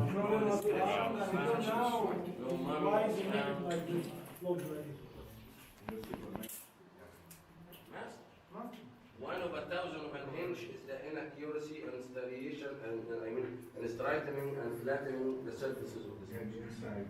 And this is the Just a box in the. It's just sweaty boy. the best amount of accuracy, the most accurate work on the surface of granite, probably in the entire civilization, is this piece of wood. Really? Yes. The inaccuracy here is 1 over 1,000 of an inch, which means if you have 1 inch. And it's so flat. It hasn't been polished, but it's still reflective. It's not actually been polished like the Serapeum boxes, but it's just the machining on it, I guess. Wait, it's a flat bass? No, it's not. It's not a flat bass. It actually has an angle to it, which is kind of strange. Yeah, maybe. Smoke some good Egyptian hashish with Yusuf for your real life interview. Yeah, we'll see. We've definitely done that in the past. Both him and I, though, don't really indulge. Excuse me. Both he and I, funnily enough, do not really indulge in the old devil's cabbage anymore. For whatever reason, but he doesn't. He used to smoke as well, but we used to quite a bit when I've been there in the past with him. But not so much these days. All right, there it is. So that's cool. I don't think I need to edit any of that. What we get, like an hour 10. So what I'm going to do, I think I'm going to pop this out as a podcast. I need to do an introduction for it. Sit down and record that. I'm going to do that at some point here.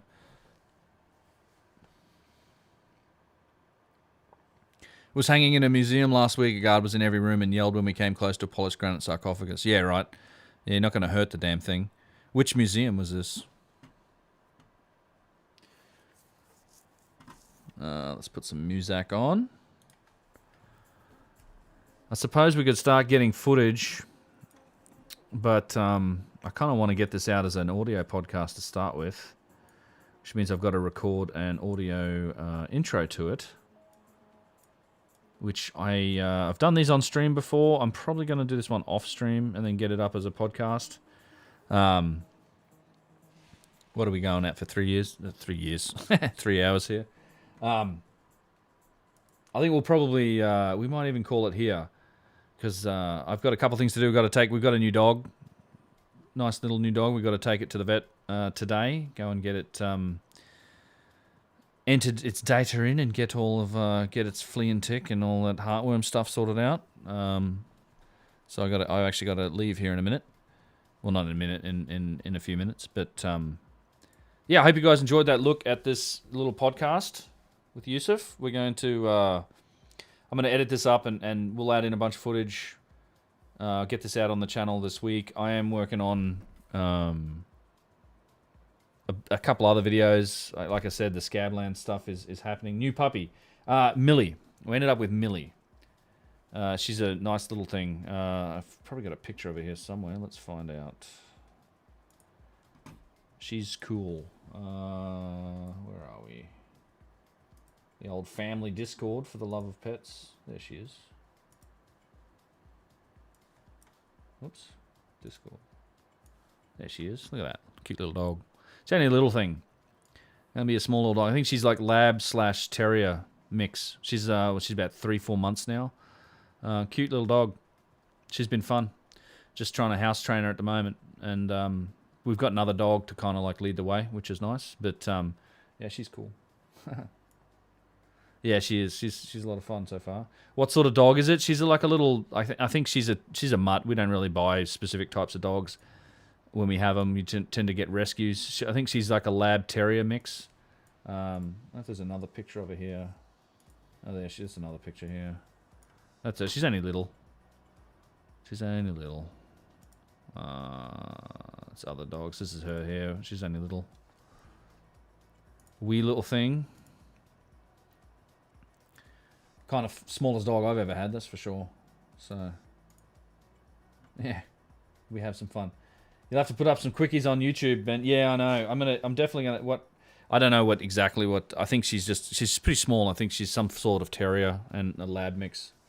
Yeah. So the idea is and I will be streaming again before I leave I think I'm leaving next Thursday, so I'm definitely going to be streaming later this week and then on the weekend and probably early next week as well. As we get ready for Egypt, but I'm going to get this up. Then we will be. I'll probably do a few live streams from Egypt. I'll probably live stream on the main channel, actually, on the whole UnchartedX channel. If I can stream on YouTube that way, I might do that.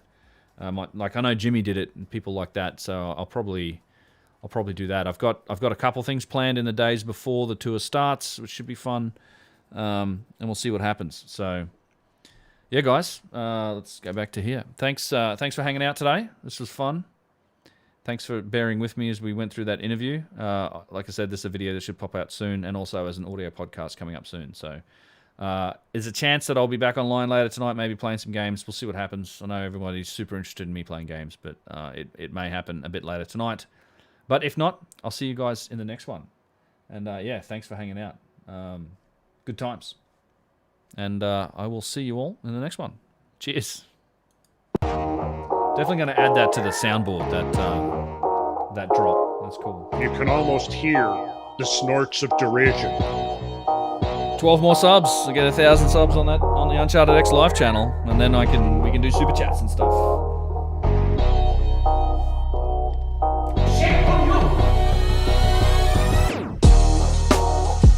Thanks, guys. UnchartedX on YouTube.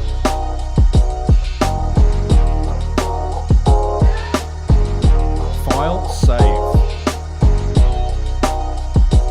I don't waste my time.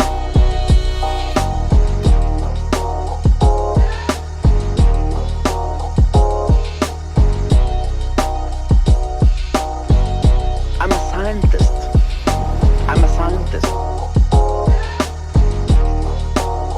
Thanks, guys.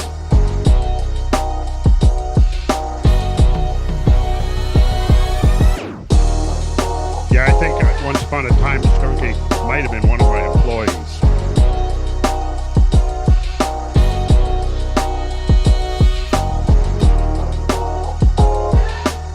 And you've been to Giza? No, I've never been to Giza. Oh dear.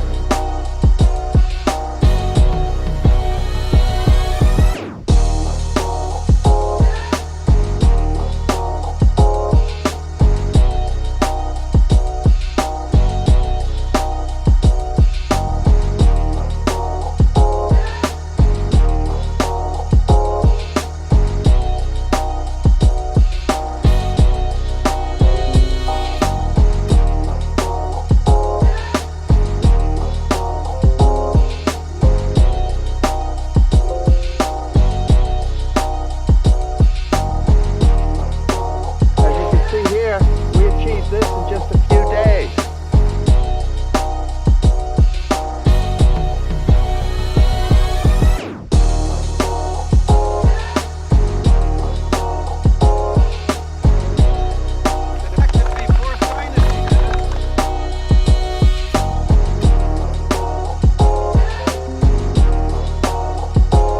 Fiddle boom.